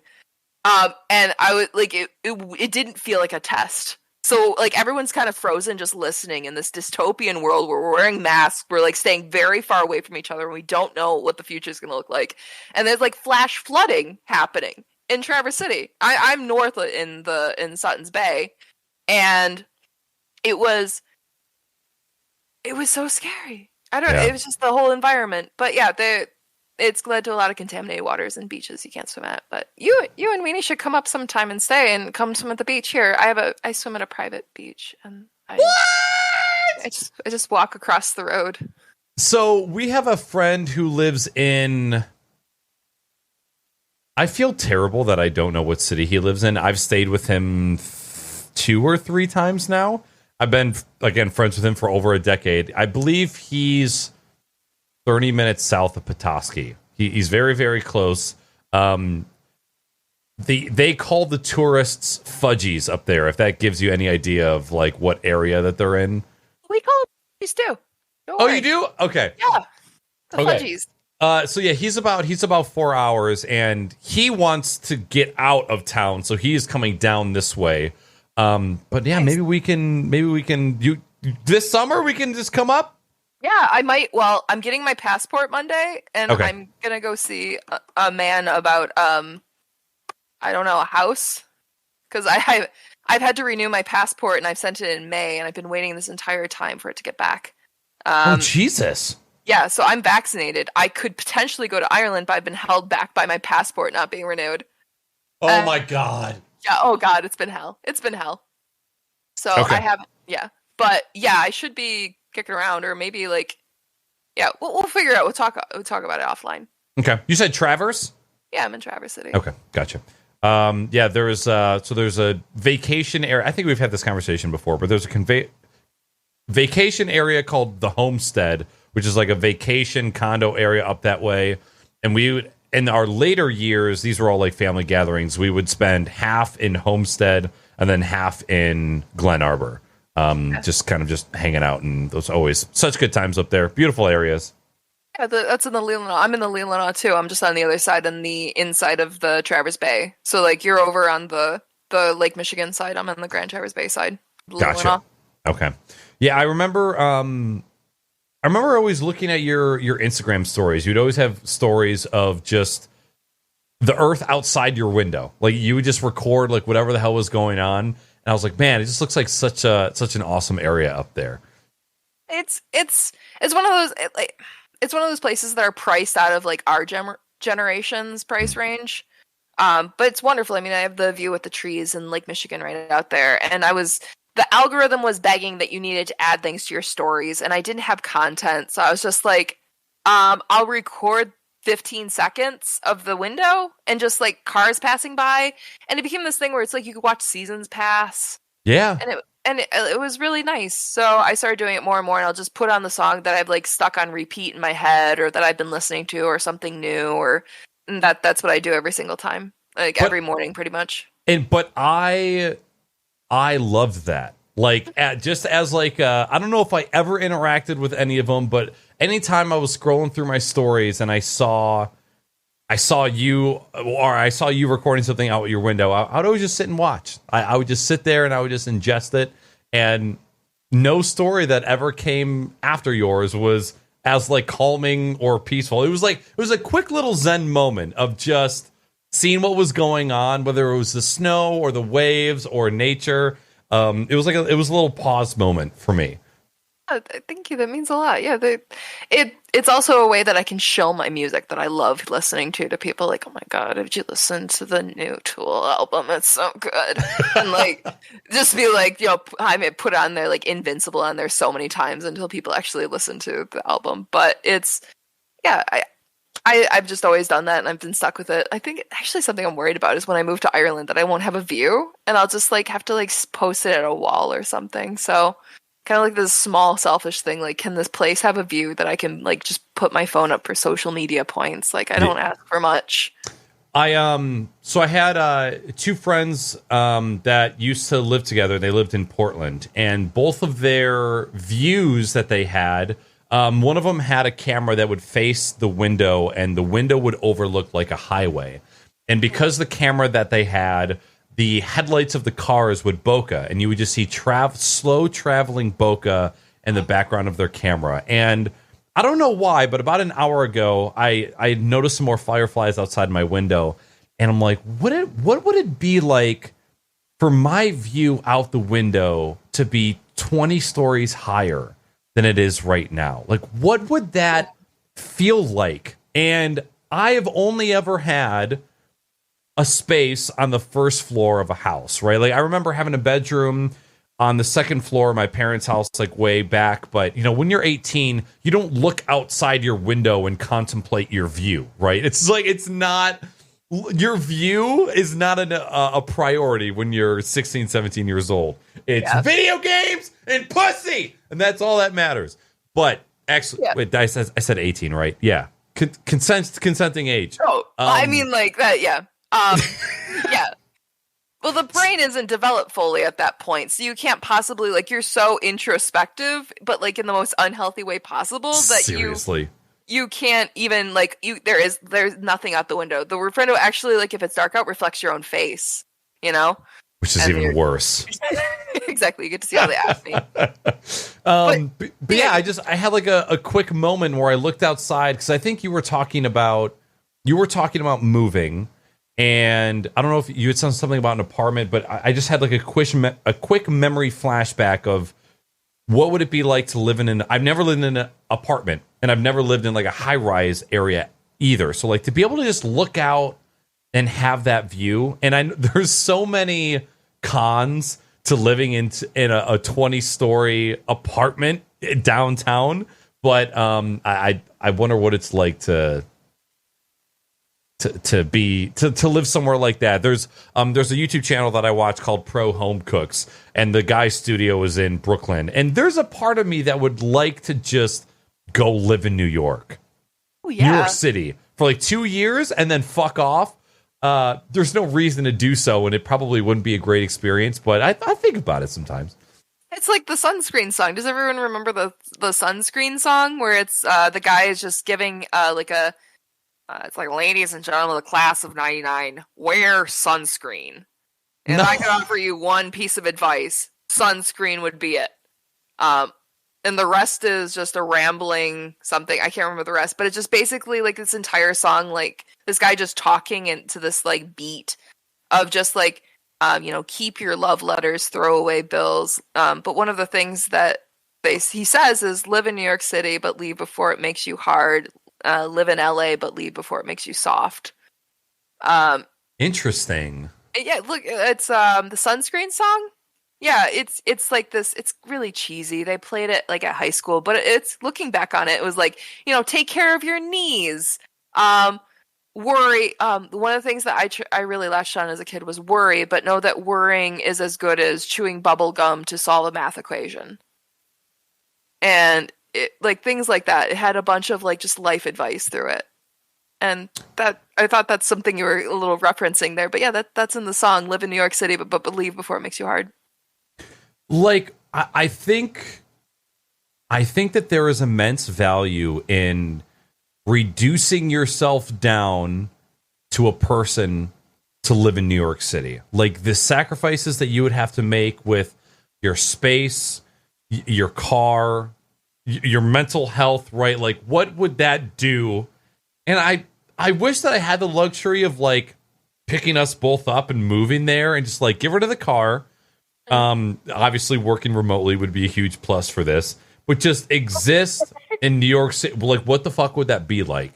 And I think about entertaining the idea every once in a while, but there's too many other aspects of life that I enjoy about living where I live and having a house. And I'm sure that I would find things to hate about living in New York City. So I will just forever live vicariously through 2015 Casey Neistat. Listen and see what it's like. I had friends move to New York City, total gamble. Moved there, left everything behind. They just moved into their new apartment, which has room for an office, and they're so stoked. My friend Lewis and his girlfriend, I cannot remember her name, shit, but he is a letterer and a graphic designer, extremely talented, Luis Valencia. And he did the lettering for like some of the recent Oreo stuff, like the Oreo churros, I think it was. Was it churros? There was something new with Oreos. Churros? Yeah, there was something, yeah. He I'll link you him. Okay. But he got in with an agency. He's insanely talented, and they put that to work, and now he's able to kind of move up in the world. But for the most part, most people there are grandfathered in, and their low-income housing is a target for a lot of big real estate people. If you want to get really angry, you can watch like the Dirty Money series on Netflix, and it talks about Jared Kushner and his ties to the real estate market in New York City and how he purposely does very loud construction in residential areas 24/7 to drive residents out, and other horrible practices to try to get those places, renovate them, and then rent them for 10 times the amount they were going for, because there's no one left in those buildings. So if you want to be really pissed off beyond turn signals, you could watch Dirty Money, and that's some stuff right there. I'm already pissed off. It's here. I'll send it in chat. You can see Luis's work. He's such a kind and good human. But they just moved into their bigger apartment, and incredibly talented guy. Yeah, he did some work for Doritos, Cheez-Its, Ritz crackers. Holy shit. A while ago, I had asked you about artists regarding typography, and you had linked me somebody who I think also lived in Michigan that specialized in like text art. I thought you were gonna say also lived in New York City, and that would be AKA Dope David Soto. Okay. He's in Queens, I think. He's insane. But anyone, if I show him his work to anyone, they're like, I didn't know letters could be sensual. And that's essentially what he does. He has like this romantic like love story when he draws. There's just these curves that are just so beautiful. Like it blows your mind how he does this. And he's just the most humble and sweet human on the planet. He and his wife, Eliana, they're so talented. She's a toy designer, and she actually designed this toy I have that's like this rabbit that has like this gold tooth and this tongue out. He's wonderful. He stands over here. But there are also talented people in New York. I've been trying to find an artist that can essentially draw me a t-shirt that says "Get that ass sucked." But like, I want to find the right person for that. And I remember like years ago, you had sent me a link to an Instagram page. Does anybody with the name Matt strike a memory for you? And they were in a Michigander, were they? I think that I remember you saying that they were from Michigan. Yeah. Matt, I know a couple of Matts. Coincidentally, Matt LeGrice, the main Matt I know, like the I guess if you have like tiers of people with the same name, like the most Matty Matt I know. Yeah. He's also in New York City, strangely enough. This is very weird. But he I couldn't tell you anyone. Oh wait, there's a couple of people down in Detroit that were really talented. I may have sent you. God, what's his name? I love his cartoons so much. He does such good work. He would probably laugh so hard that I'd forgotten his name. Shit, he's out of Detroit. He does really good stuff. Okay. But I'll link you later. But yeah. Yeah, in the future, if you think of anybody that that would be a good fit for that, no matter the price, I'm looking for somebody to do a Get That Ass Sucks shirt. Just like, it's got to be text, but it's got to be, I don't want to say like on brand, but it's just got to be good. Like, I want to pay that premium price for a premium design. Okay, well, okay, so go to AK Dope. I know David would probably laugh his ass off and probably want to do it. Okay. You could ask him, but you're talking about something like, I would say just let him do whatever he wants. Like, do like the scriptiest font, like the most high class, like, if you want, like, link people in chat, AK Dope's work, but it's just this most ornate, gorgeous, like you look at it and you're just like, how does people's brains work like that? And I can just imagine like Get That Ass Sucked in like this gorgeous script. Exactly. AK Dope, so like the letters AK and then Dope. AKA period dope. And I have the link in the Zoom chat we have going on here. Oh, I was wondering where you're I can't see Zoom because that monitor is off. Oh, I don't. Can I post links in chat? Yeah. If you're a sub, and if you're not, I'm going to be sad. I'm just kidding. If you can't, you can always just throw them in the Discord chat. I lapsed. What can I say? No, it's okay. I have been away from doing this. Oh, lots of messages on Discord. Hang on. So this is AKA Dope's work, and then we have Luis's work. Awesome. Okay. Oh my God. Right. Oh, you just got gifted a sub, and I forgot to pause notifications. Thank you, Hellhound. Oh my God. I appreciate that. I was I went on here. Oh, go on. Sorry. No, I was going to say, you're the man, Hellhound. Thank you. I have consciously distanced myself away from money and the stream. So there are so many practices that you can indulge in regards to like incentivizing viewership on Twitch.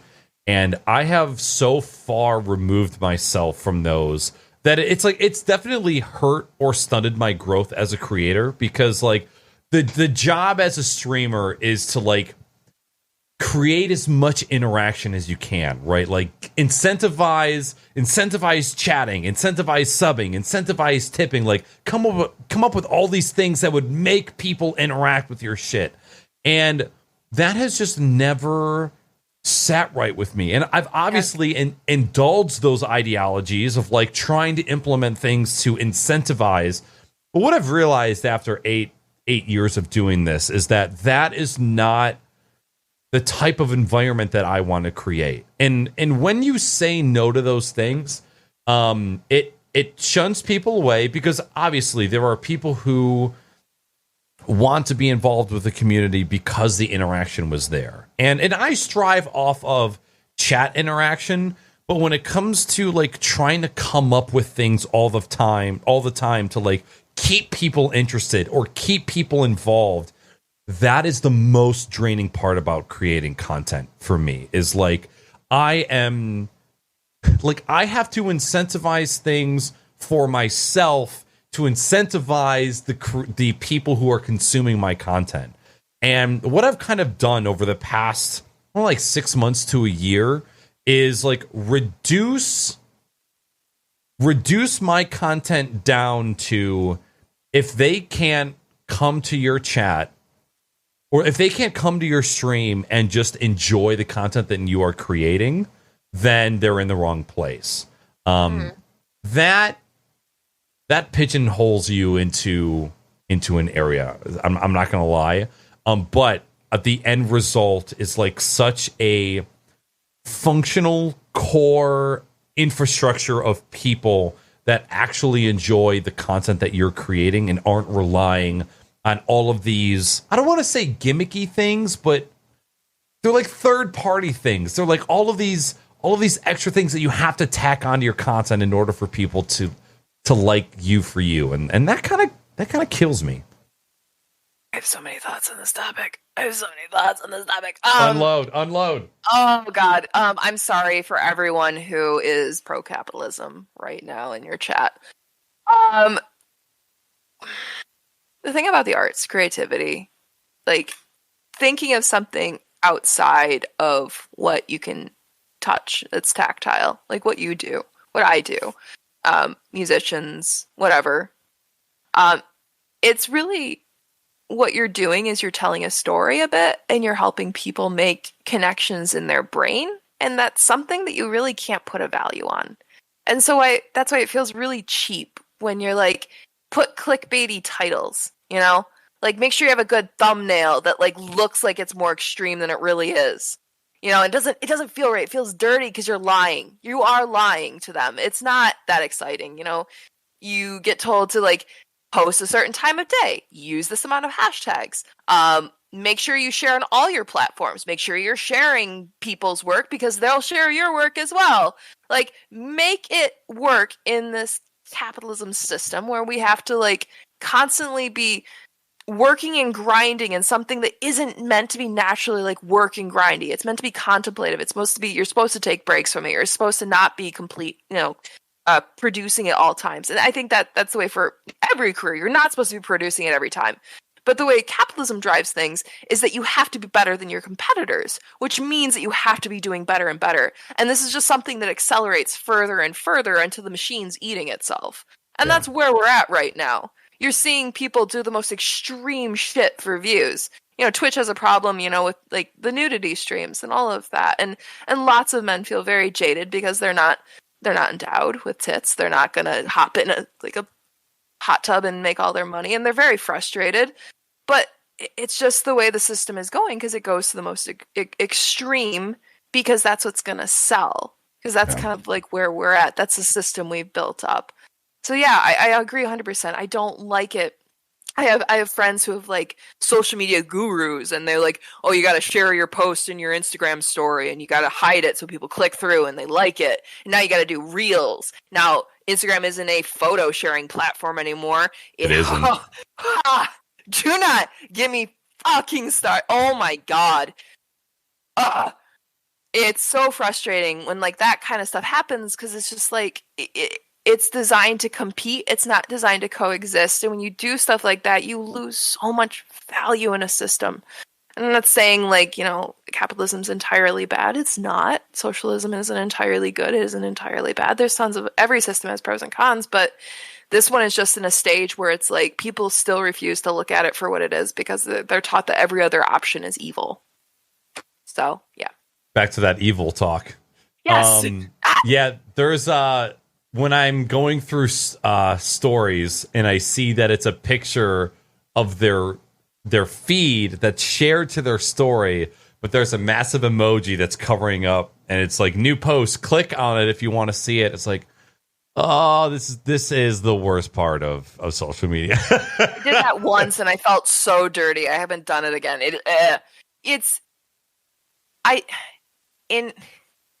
One of the big problems that artists run into is their work gets stolen, right? People use it, they'll redraw it, they'll sell it on, whatever. But like, art is kind of meant to be shared. That's why it feels dirty when you ask people for money for what you do because you love it so much and it's something you made to share. It feels kind of dirty to almost ask for money. And like, obviously ask for money. Do not work for free. Like, get your money. Get it. But there is this like level of, it just doesn't feel right that you should have to charge for something that you love so much and just want to share with people. Mm-hmm. But you have to be able to survive in the system. So, yeah, I have lots of thoughts on that. Yeah, I won't go into an like anti-capitalism rant and reveal how much of a communist I am, but well, I'll spare everyone in chat. If we were to reduce it down to more of a personal level, right? Like I struggle with that a lot because my day job is tech support. And 50% of my streaming life is more tech support. And I get genuine fulfillment out of helping people with their technology. And there's plenty of people that would say, like, you need to start charging for your time. But it's like, but it doesn't feel right. It doesn't feel right that I should be charging for that. There's something off about it. And I battle a lot with that. And, when you dedicate your content to education and to teaching people and to knowledge, again, it's still hard to be like, to put anything behind a paywall, right? To say like, oh, like if you want to ask a question regarding technology on my stream, you need to tip $2 in order to get that. And I've never, ever, ever felt like that was the right way to go, because even though I know that my knowledge is extremely valuable, because I've dedicated the last decade of my life to learning, it doesn't feel like it should be paywalled. Yeah.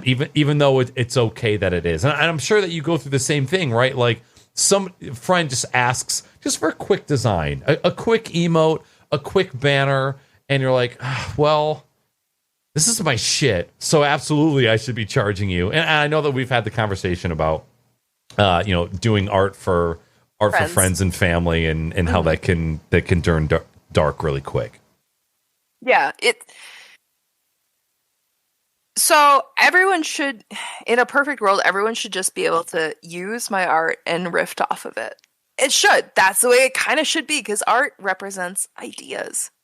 And it's not pure to not let people use those ideas and riff off of them. That's more art. It's like kind of a little more of a concept that follows along like graffiti or like, remixing music. It's like you riffed off things, you build, and there's a little bit of that in the art community with like collabs, and it's like authorized riffs or whatever, but that should be something free. I have to instill forced scarcity on my work in order to add value to it, so that I can make money off of it, so I can live in this society and pay for things like rent and internet speeds that are questionable, and it's the system we're in. It's not perfect. It could be better, for sure. But yeah, I'm sorry. I went off topic and I totally forgot what you asked. I'm so sorry. It's okay, because I don't remember. I think it was in regards to on a personal level of like charging for your time and the thing that you do for your work. Yeah, it's one of those things. It's one of those things where you get a lot of people that they equate money with the value of the thing. So if you're not charging appropriately, people will see you as not that valuable. It's sad, but it's true.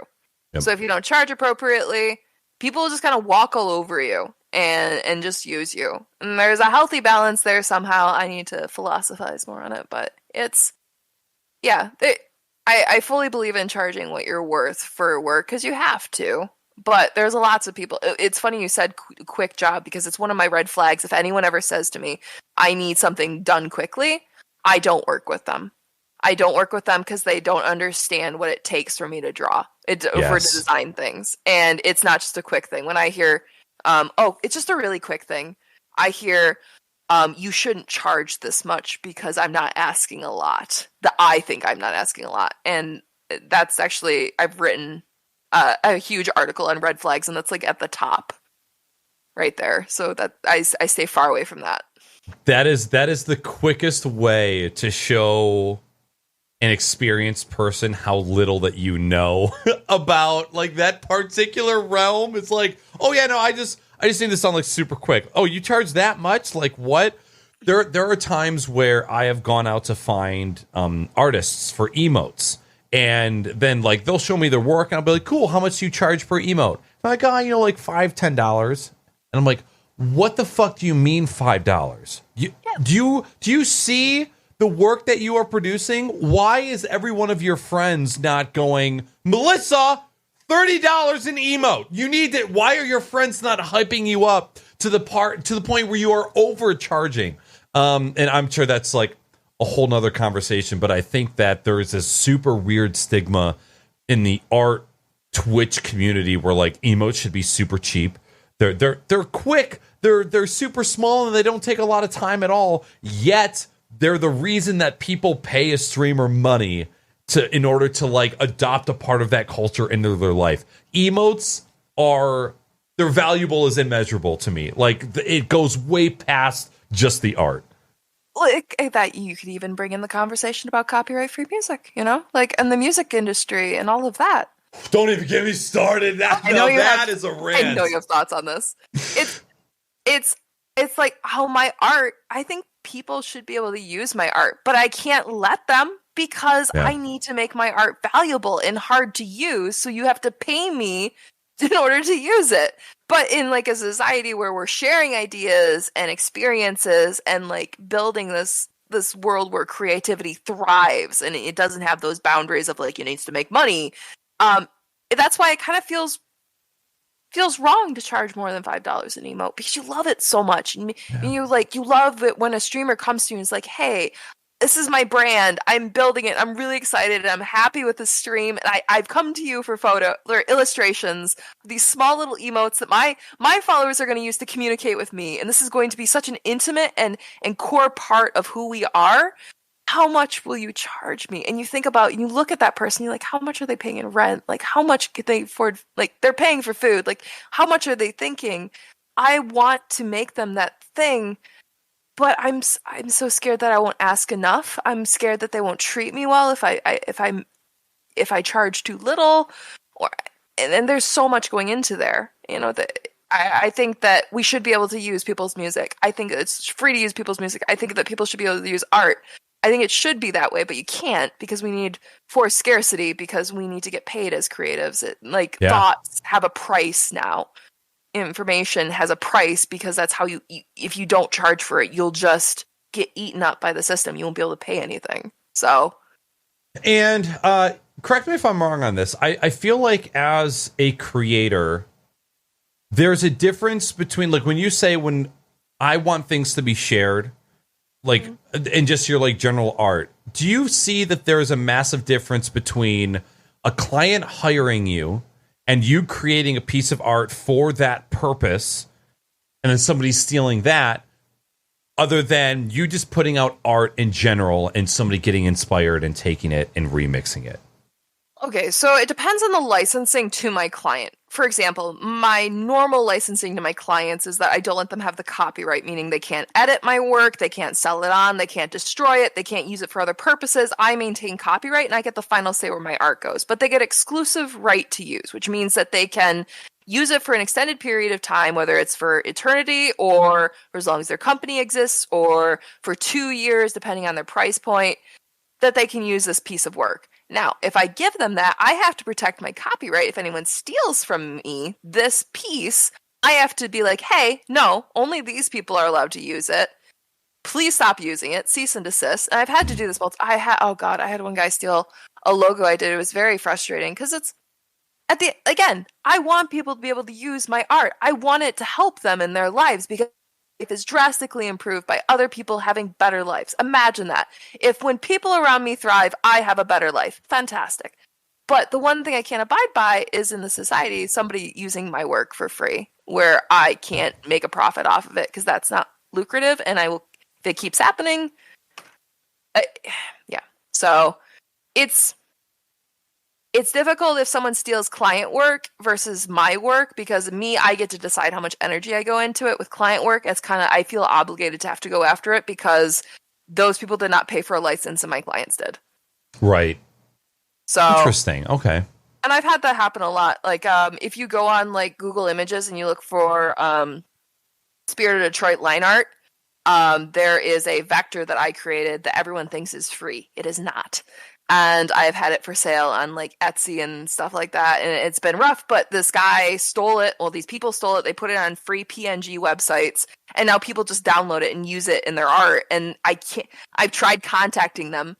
They won't take it down. They don't respond, and it's just like, so I do have a lawyer I can contact in these cases, but yeah. At the end of the day, I would assume that your video game inspired art, like out of all of the art that you do, what is the most stolen? God, it's a really good question. The A-frame cabin got stolen a lot. The bee got stolen a lot. The honeybee I did. A lot of my illustrations for Justify got stolen because they represent people in an environment, and those are really popular to go along with like articles and blogs because people in illustrations are more helpful when explaining things. So a lot of those got stolen. So there was a guy who contacted me for this logo I had designed, and he did not want to pay more than $500 for it. And I was like, honey, no, that's not happening, buddy. He ended up stealing it anyway, and it was like an extra twist of the knife because he edited it to have his own thing on it, but it was very clearly my label.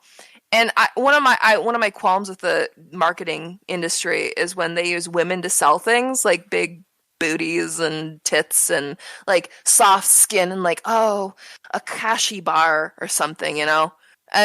I'm so over it. I hate it so much. And there's my logo plastered on this thing where he has just two women with just like showing their ass next to it. And I was just like, why? That guy. Why? Yeah. Why are you doing this? And so I went after him with a lawyer because he had contacted me to purchase it. I said no, and he took it anyway.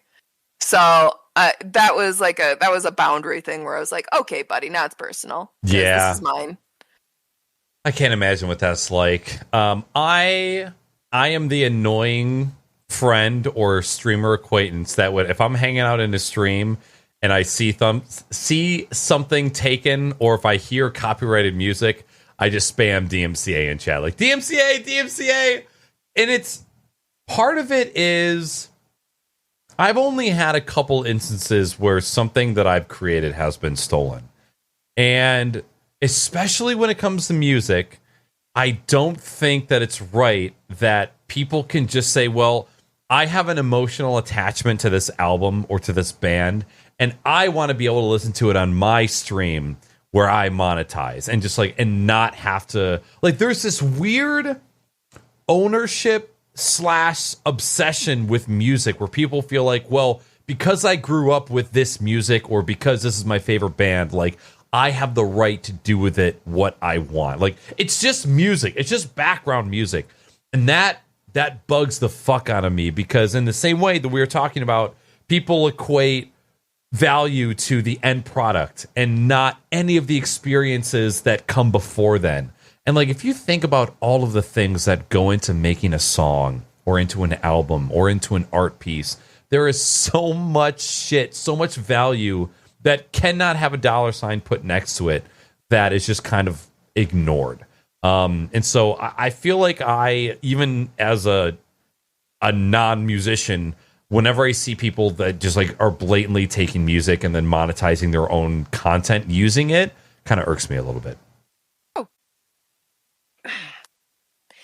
It's hard because so you look at the problem. The problem is that people are using music that doesn't belong to them, and the artists aren't making money off of it, which is a problem. If you look at the system the artists are in, I believe it's the record companies that make a ton of money, and it's actually a really toxic environment for them as well. So that's a whole broken system there. And I think there are a lot of artists that would love to see their music used on Twitch, honestly, but their record labels are stopping them. So we have that problem. I understand when people are like, well, this is a really dog-eat-dog world, and I need everything I can to survive and make my stream as attractive as possible. And if that means playing Cleaning Out My Closet by Eminem, like that, I'm going to do it.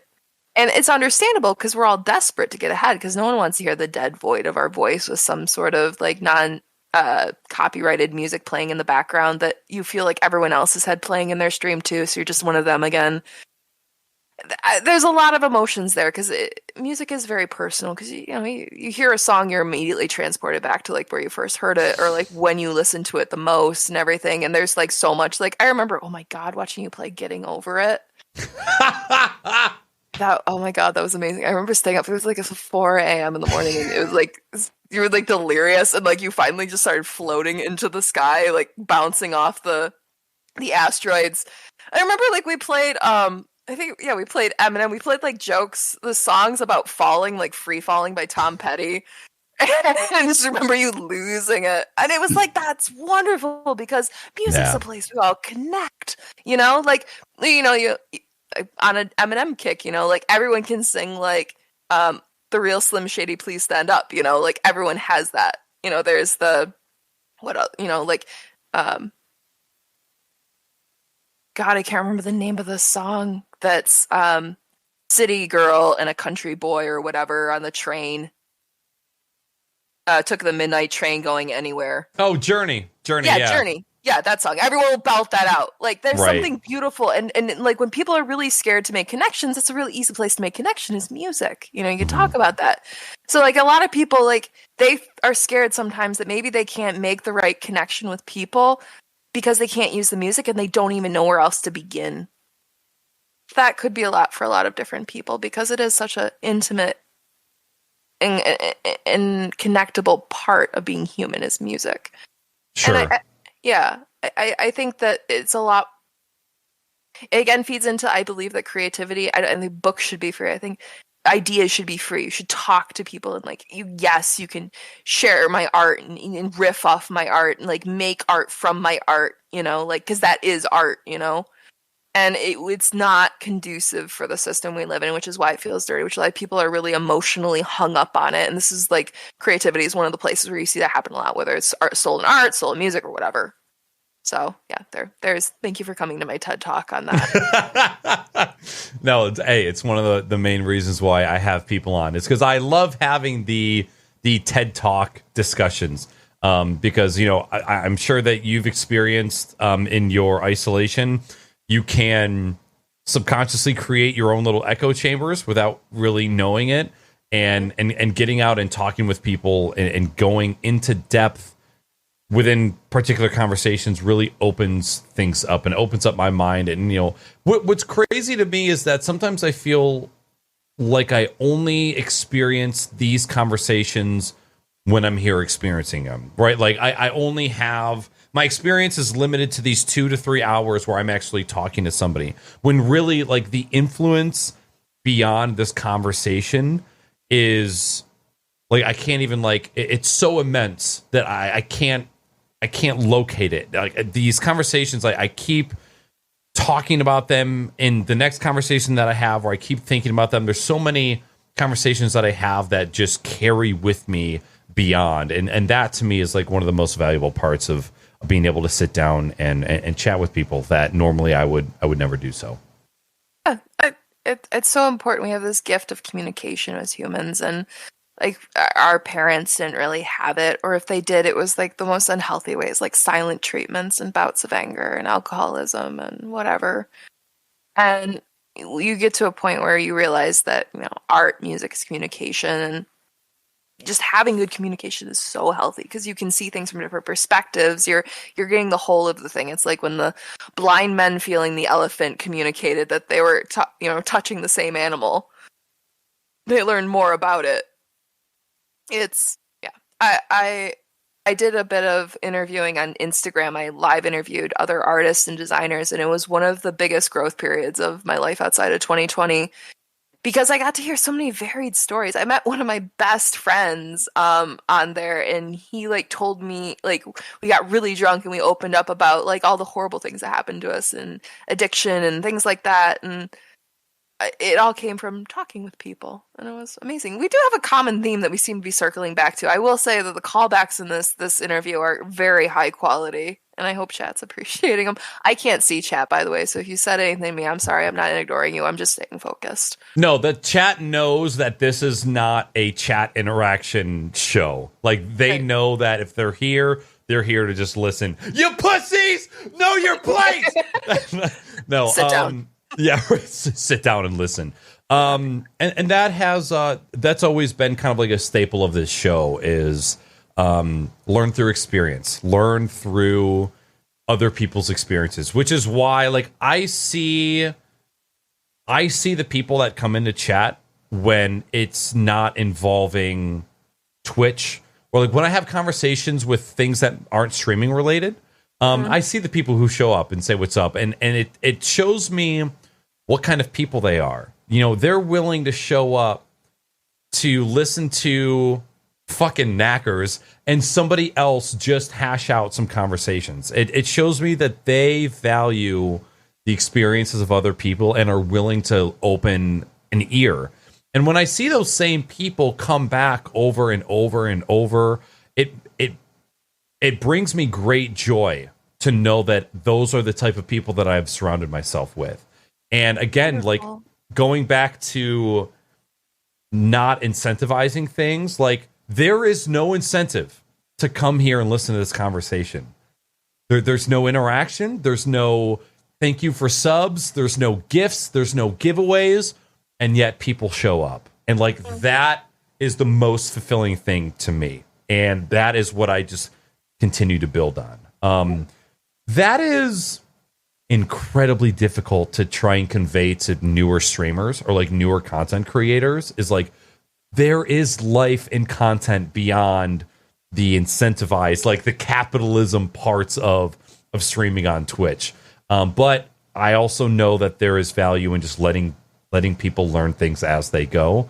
And so you can just give them what you know and hope that it sticks and that they learn something down the road. And there's so much tied to their personal, like, how they view themselves and who their value is by how well they succeed at something. Because we're taught that in this capitalist society, I don't know how mad Chad is about talking about anti-capitalism, but here we are. Where we equate success with goodness, and that's not right. Or I would have someone other than Spectrum for an internet provider, you know? They're not great. They've never been great. They've never cared about me. They've cared about becoming a monopoly because they're more cared about money than what they actually do for the society that they're in. And it's so hard to tell people that because you have to go through so many layers of growth as an individual before you can understand that your success isn't tied to your value or self-worth. And when you go to somebody and be like, it's not about that, you're telling them something that they're not prepared for, and they may never ever fucking be prepared for until like they go through a global pandemic and they're trapped inside and they realize, like, you know, maybe I was valuable all along. Maybe. Yeah, maybe. Still iffy on it, but I certainly feel like I'm more valuable than I once was. And it's hard to tell people that because they need to just go through it. You can tell them all day long till you're blue in the face, like this is how the world is. But until they go through it, they won't hear you. So. I think there's I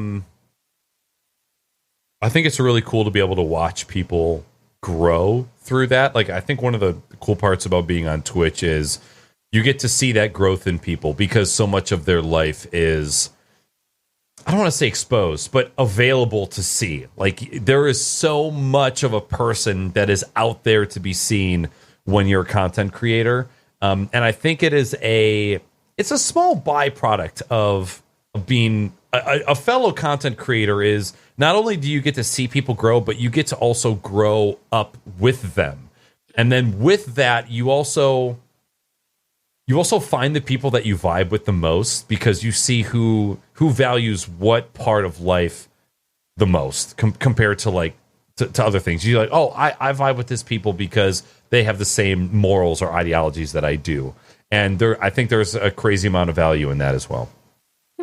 Our community is very similar. We're very supportive of each other. We flock to there's like different little cliques and groups in the art community. They're very open and loving, and I shouldn't say all of them are very open. Like I said, I had to pry a few people and like try to get them to interact. But in another, that's kind of like when people are like are trying to compete in an environment where they have to be the best, they sometimes lie about what they are in order to get to that best because it's about reaching success. It's not about being truthful. It's about reaching success. And it produces this very toxic environment where you have all these people who don't show like darker sides of things, and then people enter the community expecting it to be all roses like they show it to be. And then they get really salty and think there's something wrong with them or the people they've surrounded themselves with that's causing them to fail. And I think that as you know, people that have a following, I think it's our responsibility to be very, very honest about that. And I think that we actually damage the community when we go shallow and we try to do clickbait stuff. I think that we need to be more honest about who we are as individuals, because it gives people permission to be bad themselves. Sure. And like there was the big conversation about Black Lives Matter last year with everything that happened with George Floyd. And I that was when I came to terms with what I had grown up with, and I decided then and there that I was going to be more open about being in a like a white supremacist family, one that thought that, you know, we white people were superior, and I was taught naturally as a child that that is a thing, and I felt like that's my atonement, to be completely honest with people. Sorry, I just got a text from my friend who's watching. I think it's part of your atonement to be completely honest with people and not like point and be like, punch a Nazi in the face or whatever you're doing, because it's not helpful. You're not helping the situation. Yeah. You need to actually, thank you, Leon. And then he just said, don't laugh. You need to actually own up to those things and be vulnerable and say, like, I'm a shit, I'm working on myself, but I'm giving you permission to be a shit and talk about it too, so we can both be like sort of shits together, but we're working on it and we're getting better. And that's one of my big problems with all this like I can't talk. What I'm gonna say Activision, and I mean activism. Oh my god, they're so buried beneath your skin. Oh my god. But like there's people out there that are like willing to point out all the racists, and it's like, you don't understand that we're all racist. We're all raised in a racist society. Like, it's no one's free from it. We can't point fingers and be like, there's a racist, because it's like we all are. Yep. We were all raised by people that have their biases. And you can't heal by like pointing fingers at other people and not looking internally. So I don't know how we got on this far of a talk, but it's talking about being authentic online. Yeah. And so I've decided to be a lot more open about that. And I'm working on unlearning and growing. And I hope that what I do makes other people more comfortable feeling, you know, looking internally and being like, oh my God, I am racist. What do I do about it now? Because people think racism is a white hood, and it's not. No, it is a multifaceted. It is so ingrained in so many of our lives. Like if I was to have somebody analyze my life and be like, how many times was I just unknowingly racist because of how I was brought up? And probably a lot, probably a fucking lot. Like certainly enough to the point where I have absolutely no business pointing fingers at anyone else. And even if I did, even if I lived like a sanitized life, I should know better. I should know better. If I had like perfect individual, perfect life, I am perfectly adjusted, then I would know that that person needs a break. I shouldn't say that. Doesn't necessarily need, but they need to like understand that it's so systemic and ingrained in that. It's like somebody posted on Twitter, when you protest racism, I can't talk. When you protest racism and people think that you're protesting like the society, that's how intertwined our society is. So I don't know. I try to be a lot more open about it, so it makes more people comfortable settling in, because a lot of people are really scared to be outcast from our society, labeled as racist or right, who commit sexual assault and things like that. So yeah, absolutely.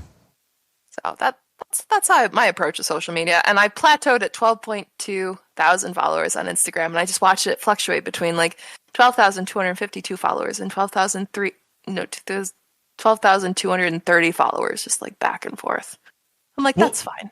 Well, you know me, the most plateaued streamer on Twitch, so maybe this is why we get along so well. It's like we've hit our peak. We fit our peak. We didn't peak in high school. We peaked now. Exactly. Oh my God. Actually, Leon, if you're watching, I'm wearing your pins actually on my jean jacket because this is honor of you because you wear jean jackets. So I put your pins on my jean jacket, and I hope that made your night. But, fucking better. It better, Leon. Leon. Yeah. Love Leon. Before we close this conversation out, we do have one question that just came in. Sure. This one comes from Joe. Do you think STEM should include arts and be called STEAM, considering how many artists were also scientists and inventors? STEM. Now, STEM is... I honestly have no idea. Is that the part of the government that...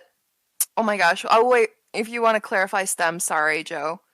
We may not STEM is curriculum. See, I think of stem cell research is the first thing that I think of. STEM is the curriculum based on the idea of educating students in 4 specific disciplines: science, technology, engineering, and mathematics. Okay. So basically, what came before Common Core education. Okay. Yeah, I think that art is a great way of expressing yourselves. I don't know if it's necessarily... The question is... Sorry, repeat the question again. Yep. Do you think that STEM should include arts and be called STEAM, considering how many artists were also scientists and inventors? Well, sure, yeah. I mean, what is art if it's not communication? You know, no matter what, like, if you have a piece of art around you, look at it. What is it communicating? What is this encapsulating? Yeah. It could be something simple where it's like an NES controller or something like that. But it's capturing a time. It's talking about something that was part of someone's childhood. There's so much there. We take it as face value because it's our subconscious intaking art, and it's just like, oh, it's just art. But if you really sit and dissect it, like, what does it mean to you? It's communication, and it's so important, and that's one of the biggest lacks we have in the society is our ability to communicate. Art helps that. Art helps bridge gaps where people don't have words for things. You know, it's why memes have taken off, you know? Yeah. It's like you just like the Kermit sipping tea. You know exactly what that feeling is. You know exactly what that feeling is. When you play Move Bitch, Get Out the Way by Jay-Z, you know that feeling on your stream where it's just Jay-Z? Like, yeah. Is it Ludacris? Oh my God, did I mess that up? I'm so sorry. Did? I did. I'm so sorry.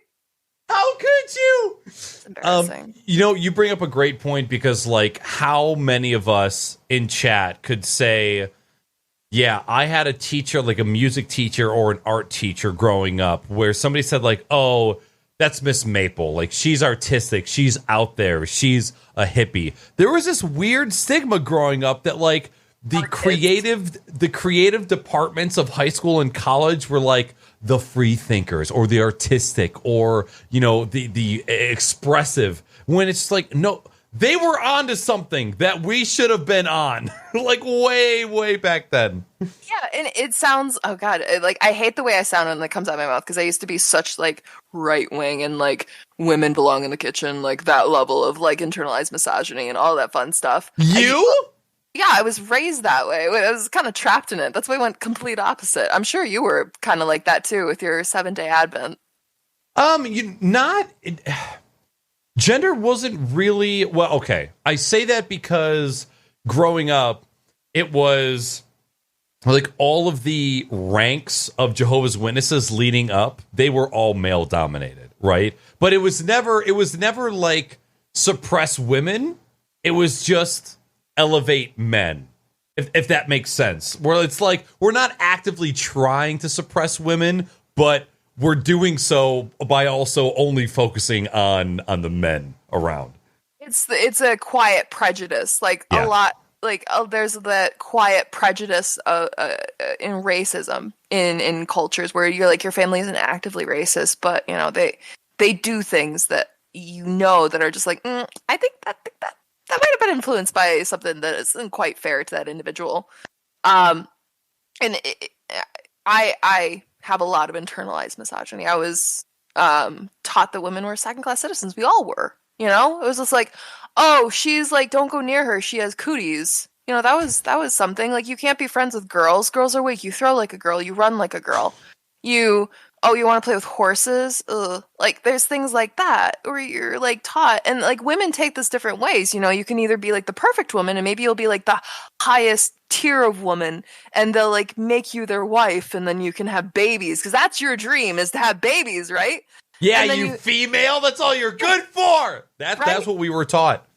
Yeah, exactly. There's the internalized misogyny where women hate being women, where it's like they never wear pink and they dress in all black and they're tomboy and they're like, I'm not like other women. That's the route I took. Yep. And it took I still have to find my femininity, if you will. Like I banished that part of me because I was always taught from a young age that being a woman was horrible. It was, you were a second-class citizen. Your job was to support men. And I think a lot of women feel that, and they're at different stages of accepting it. It's funny because like as soon as my parents pulled me from a sleepover at a friend's house to ask me if I was gay because I wore pink and I showered often, that's the moment where I said, I'm wearing pink forever. Like that's when I decided in my mind. Yeah. Which still to this day, I mean, I'm wearing purple right now. Yeah. Yeah, my best friend growing up was like, pink is a girl's color and you can't like pink unless you're a loser. And so like I own nothing pink. I to this day I own nothing pink. Yeah, no, I can't bring myself to buy it. Like it's that deeply ingrained in me. I cannot buy something with pink. Like it's always black. And I have pink shoes. I have bright pink shoes that I wear every single week.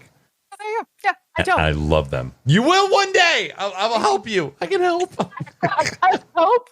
No, I'm coming to terms with that. That's something that I'm coming to terms with. But in that, I have to understand that in my internalized sexism, I have to forgive people for their not so internalized sexism.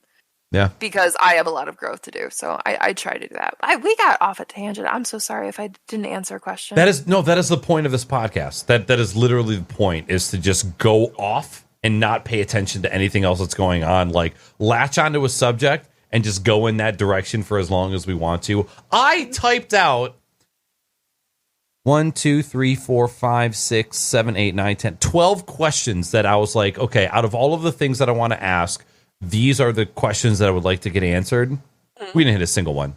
We didn't get to a single question. Let's do them.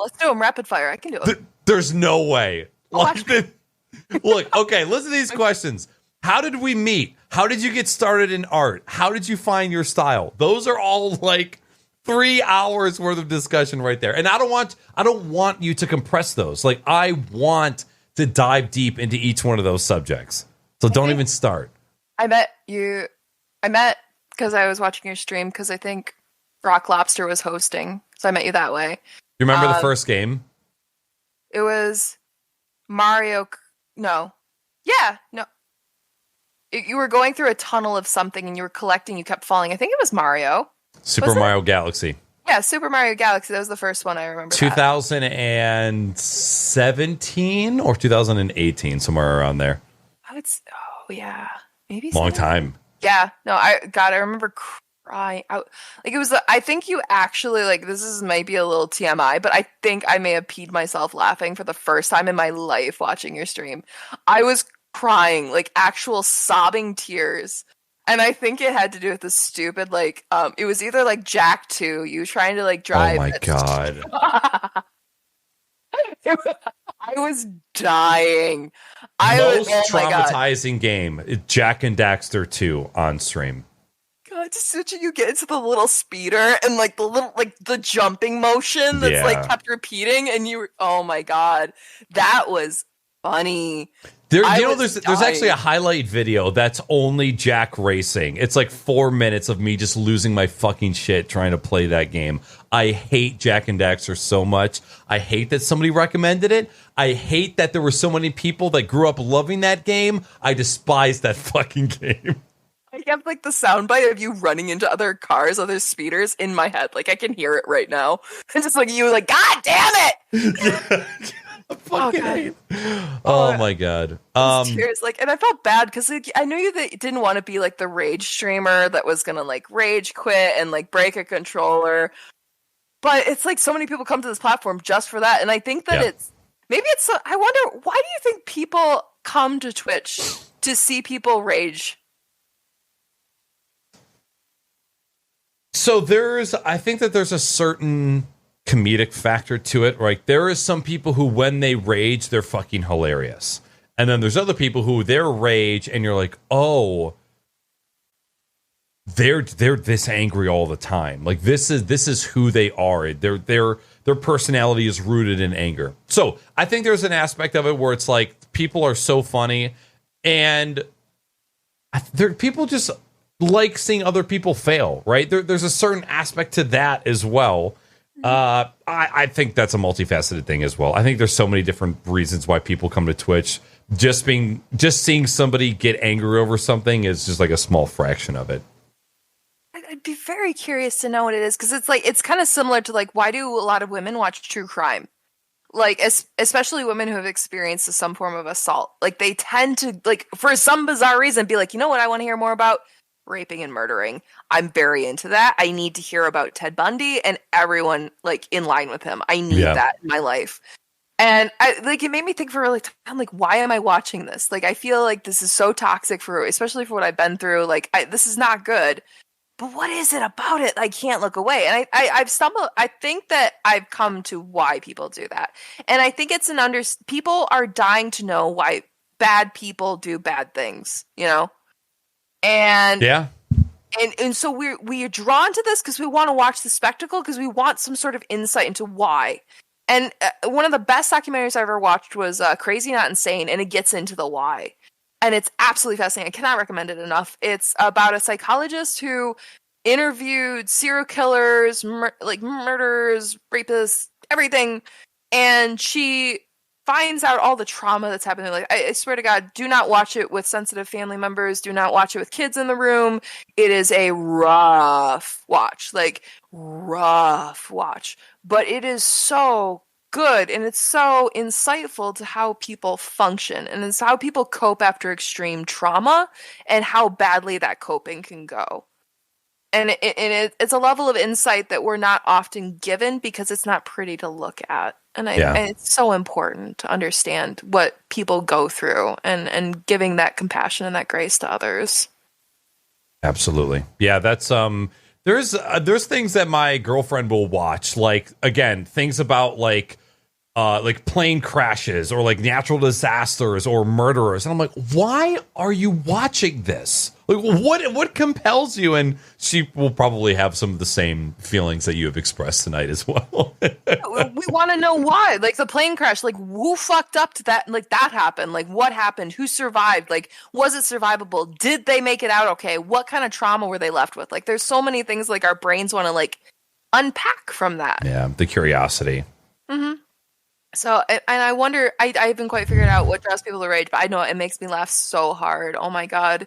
If you did another Jack 2 stream, oh my God, that would be, oh my God, you were not saying no.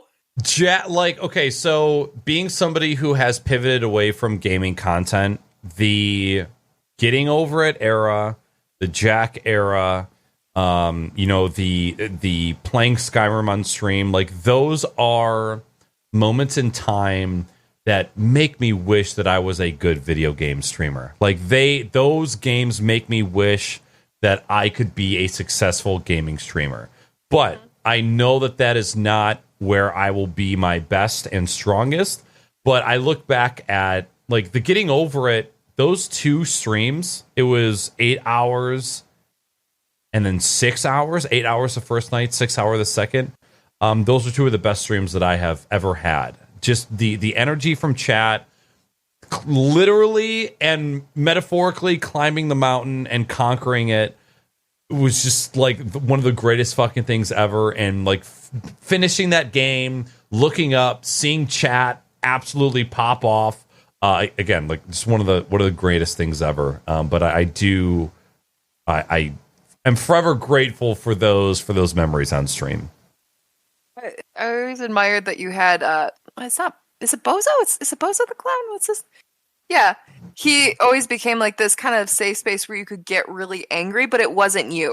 It was him. Yes. Exactly. That's the exact reason why I had him, because I could lose my shit in that character and feel like it was like I'm letting off steam, but it's not me.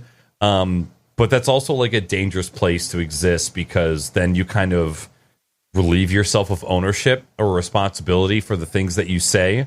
And so I kind of stopped doing that a little bit because of that fear. Yeah. I think it's healthy to let out anger and stuff like that. I don't know if we've quite stumbled across the way to do it in a healthy manner. Like Right. that's the real question. Like, how do you let out anger? Do you get a punching bag? Like, what do you do? Break rooms. Those rooms where you go and they just give you a sledgehammer and let you break shit. Have you seen those?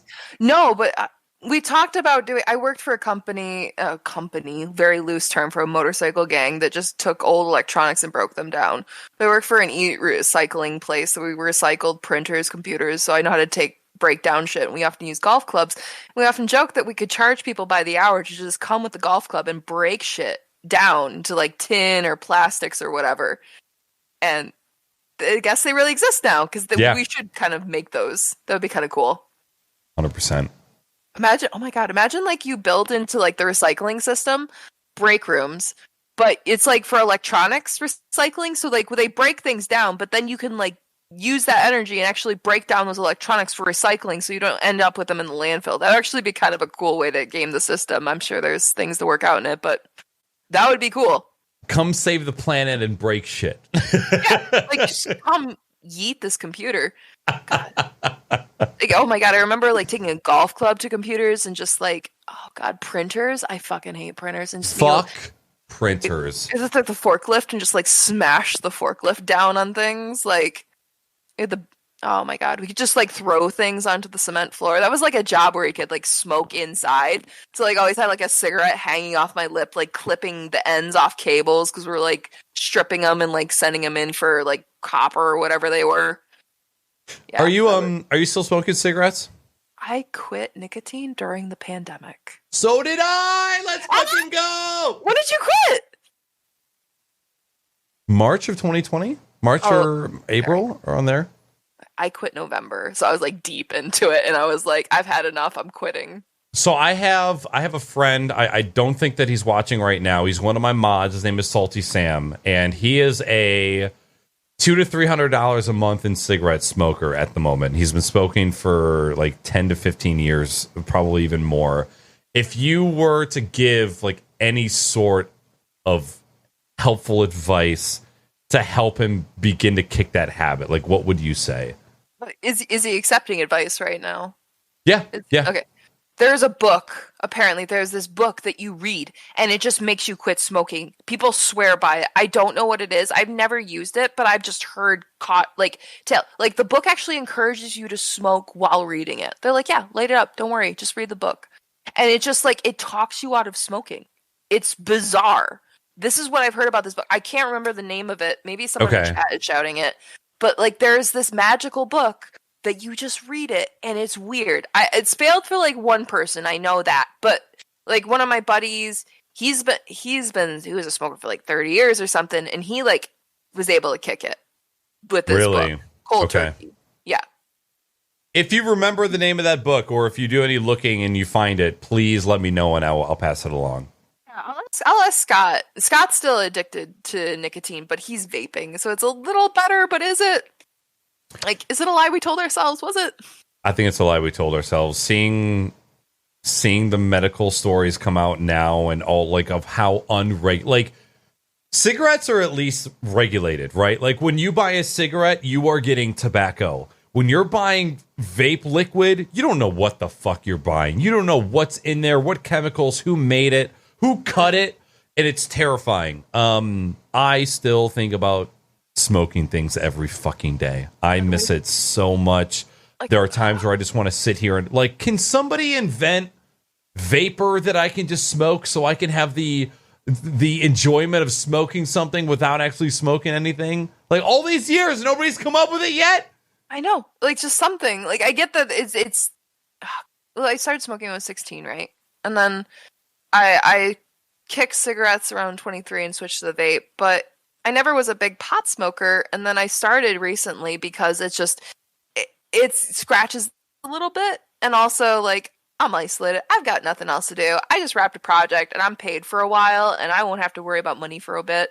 So I'm going to draw pictures, smoke weed, and play Warzone. This is my existence. That's a good ass life right there. Yes. All right, on the shores of Lake Michigan, the private. I've only done that. I can't get to my partner who's in Ireland. I haven't seen him for a year and a half. I don't have any family really besides Alpha, and yeah, I am exceedingly blessed with friends though. Oh my God, I have met some of those incredible people. God, I'm so lucky. This is why I continue to do what I do, because I know that there are people out there that are still have yet to be met. There's so many amazing people that you can have in your life. Oh my God, they're wonderful, and having just such a positive outlook and like that all the things that people can be. It's just so different from like and probably how you were raised as well. Cynical. Yeah, cynical. The cynicism, like it's saved for other things like government. It's. I'm happy with the growth I've done, and I think 2020 was a big part of that. What I asked you before, what was the biggest thing did you learn? I can't remember quite what you said. I didn't say anything because I couldn't come up with an answer.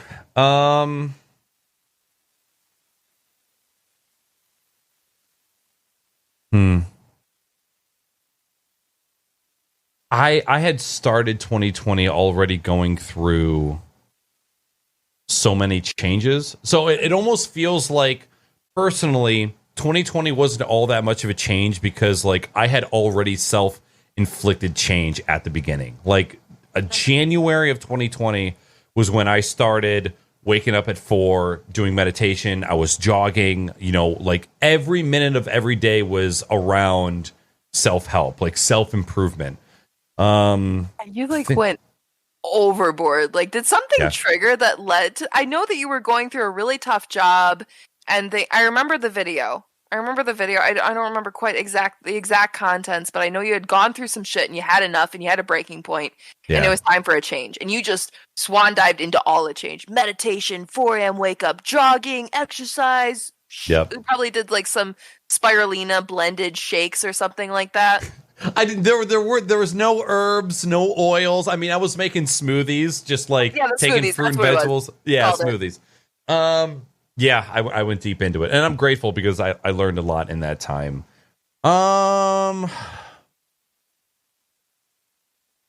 hate to prematurely answer that question, to be honest. I think I need to take some time to think on that one. I think there's a lot that I learned. There's a lot I learned about relationships with people, and I think that there was parts of people that I was actively ignoring to maintain relationships with. It was almost like there were parts of people that I didn't like, but because of past or because of history, I was actively ignoring them in order to maintain relationships when it would have just been healthier to let go and move on. Same. Yeah. Because it's like that. It's like you can't, well, you, of course, family for me, but you were taught that, you just have to accept them and love them because they're family or whatever. And that's not the case. It's not at all. Because you have, and it's kind of a self-fulfilling prophecy when you're raised by these people that you won't have the self-esteem to understand that you can walk away. I came in an environment where my mom was very harsh and cruel, but that's what she learned from her parents. And her parents, I'm 3rd generation Lithuanian, so like they had a hard time coming over, and then my grandmother's parents just died at a young age, so she was raised by her sister, so it was just complete chaos fest, which is no wonder my mom has struggles with that. No wonder. But I saw all the cracks that had seeped into like who my family was and like all their problems, and it's very important that you're able to walk away and be able to say, no, I'm not accepting that treatment anymore. I'm not just letting it sweep under the rug. And I'm proud of you for that. That's important. There was thank you. First of all, thank you. A lot of learning experiences in 2020 for sure. A lot that just came with the people around. There was so much self-reflection in that time, and it was complicated. I think that the learning will continue for me for the next year. Like, there was a year of experiencing it, like being in the thick of it, into the thick of it, just in like absolutely in the mud. And now like this next year is going to be introspectively looking back, reevaluating certain situations, and then trying to grow from them. And I'm excited for that. But I know it's going to be a hard road too. Yeah, but it's going to be good because you're going to be gentle with yourself and you're going to be gentle with others. Yep. And I think that that was one of the biggest parts. Was when I found that I was being hard on other people. It was because I was being hard on myself. Mm-hmm. So like when I was really angry that somebody didn't have their nose covered with their mask. Like it's not hard. You just put it over your nose. Like I get home and I'm pissed off. It's generally because I'm not taking care of myself. And so like it is hard to acclimate and do those types of healthy behaviors like self-assessing and making sure that you're not lashing out at others. But the value from it is so important. So it will make it easier to do the right things. So as long as you're taking care of yourself, which is all the incentive in the world to do it.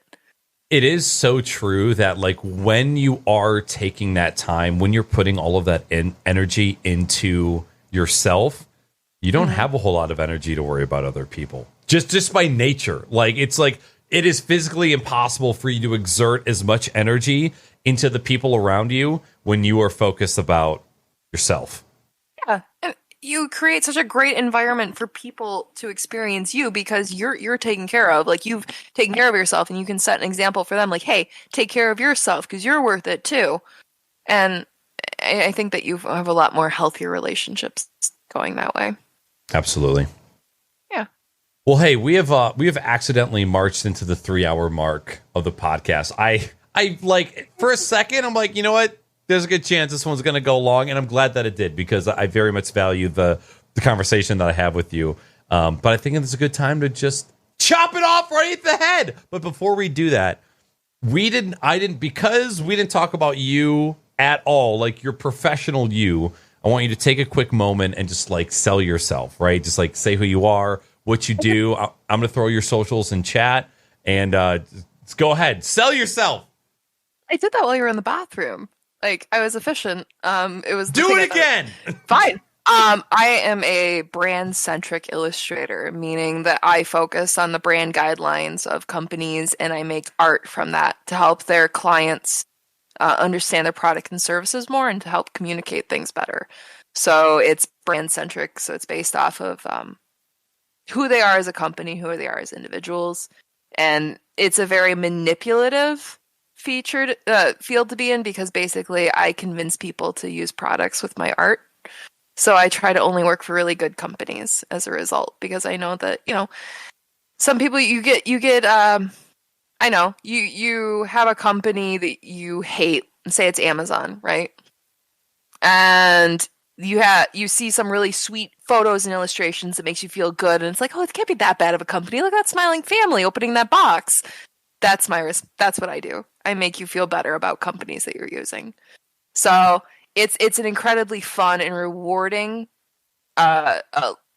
career, 100%. But because of that, this is why I philosophize so much, which is why we had this conversation, which got so deep, because understanding people, systems, designing systems, and designing for people is a whole kettle of fish. So I do illustrations. I draw pictures. I drew a picture of a badger smoking weed in a woods. Like you never know what you're going to get. I'm drawing like this weird underwater fish that's like swimming through a window, and there's like lanterns and like plants coming out of it right now. I'm absolutely in love with them, having fun with it. But I just draw fun things and I post strong opinions in my stories, and we just have a good time. So if you'd like to come visit, wonderful. You don't have to by any means. Just you do you.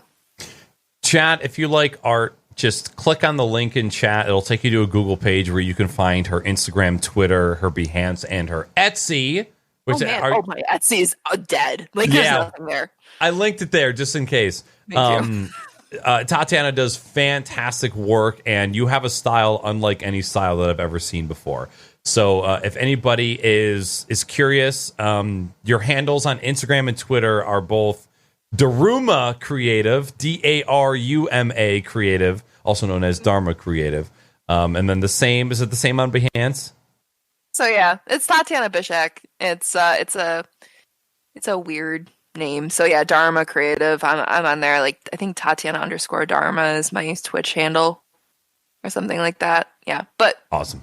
Yeah, I don't have anything up on Etsy, and I'm in the market for a printer to print my art. So I've got to do that. Nice. I got new prints. I got like give me the Gorbage illustration with the raccoon, and I got like the Weed Badger, and I got a bunch of others to print too. Winnie loves the Weed Badger. Someone's getting a tattoo of it. Are you serious? Yeah, she was like, she was very, very sweet. She's gonna get it, I think, done on her leg, and I'm so excited to see it because it's just wonderful. This little Weed Badger. Yeah, here it's do I have it as my background? I do. My little Weed Badger. Yeah, it's fucking awesome. He's beautiful.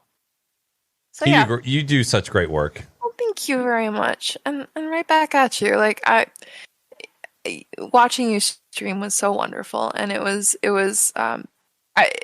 isolated before the pandemic, and it was really nice to have you fill that void of socializing and crying laughter, crying, sobbing. I didn't realize that you actually sob when you cry hard enough from laughing. You actually start to sob like emotionally. Yes. Thank you for such a good laugh too. Oh, God, just like tears, just like, oh my God. I'm so stoked that I could be that for you, and it's responses that continue to drive me to continue to create content, because like I know that I have that ability, but it's just a matter of finding it within myself. So thank you very much.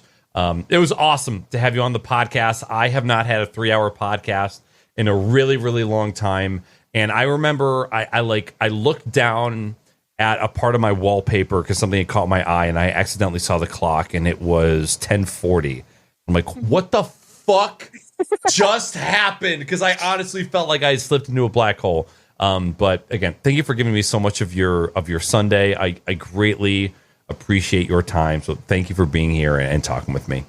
Thank you for having me so much, and thanks so much for listening, chat, too. Thank you. I'm sorry if I didn't answer any questions, but you can always message me on Instagram, and if I get over my anxiety, I'll answer your questions. I'll wade into my filtered inbox, which has lots of wonderful people in there trying to talk to me, but I just don't have the emotional thing to talk to everyone, so slowly I can answer them. All right, everybody, remember, click on that link in chat to check out all of her socials. I am on break all of next week because both Middle Age Stream and Mr. Vance Man are going to be staying at my place from Wednesday to Monday. So I am pretty much like doing a social media online Twitch detox. I'm going to spend all my time hanging out with the homies, and then you guys will see me at some point next week. So everybody in chat, thank you so much for watching. And for those of you listening in the future, you are all awesome. Thank you so much, and we'll catch you next time. Goodbye! Thanks, guys. Bye. Goodbye!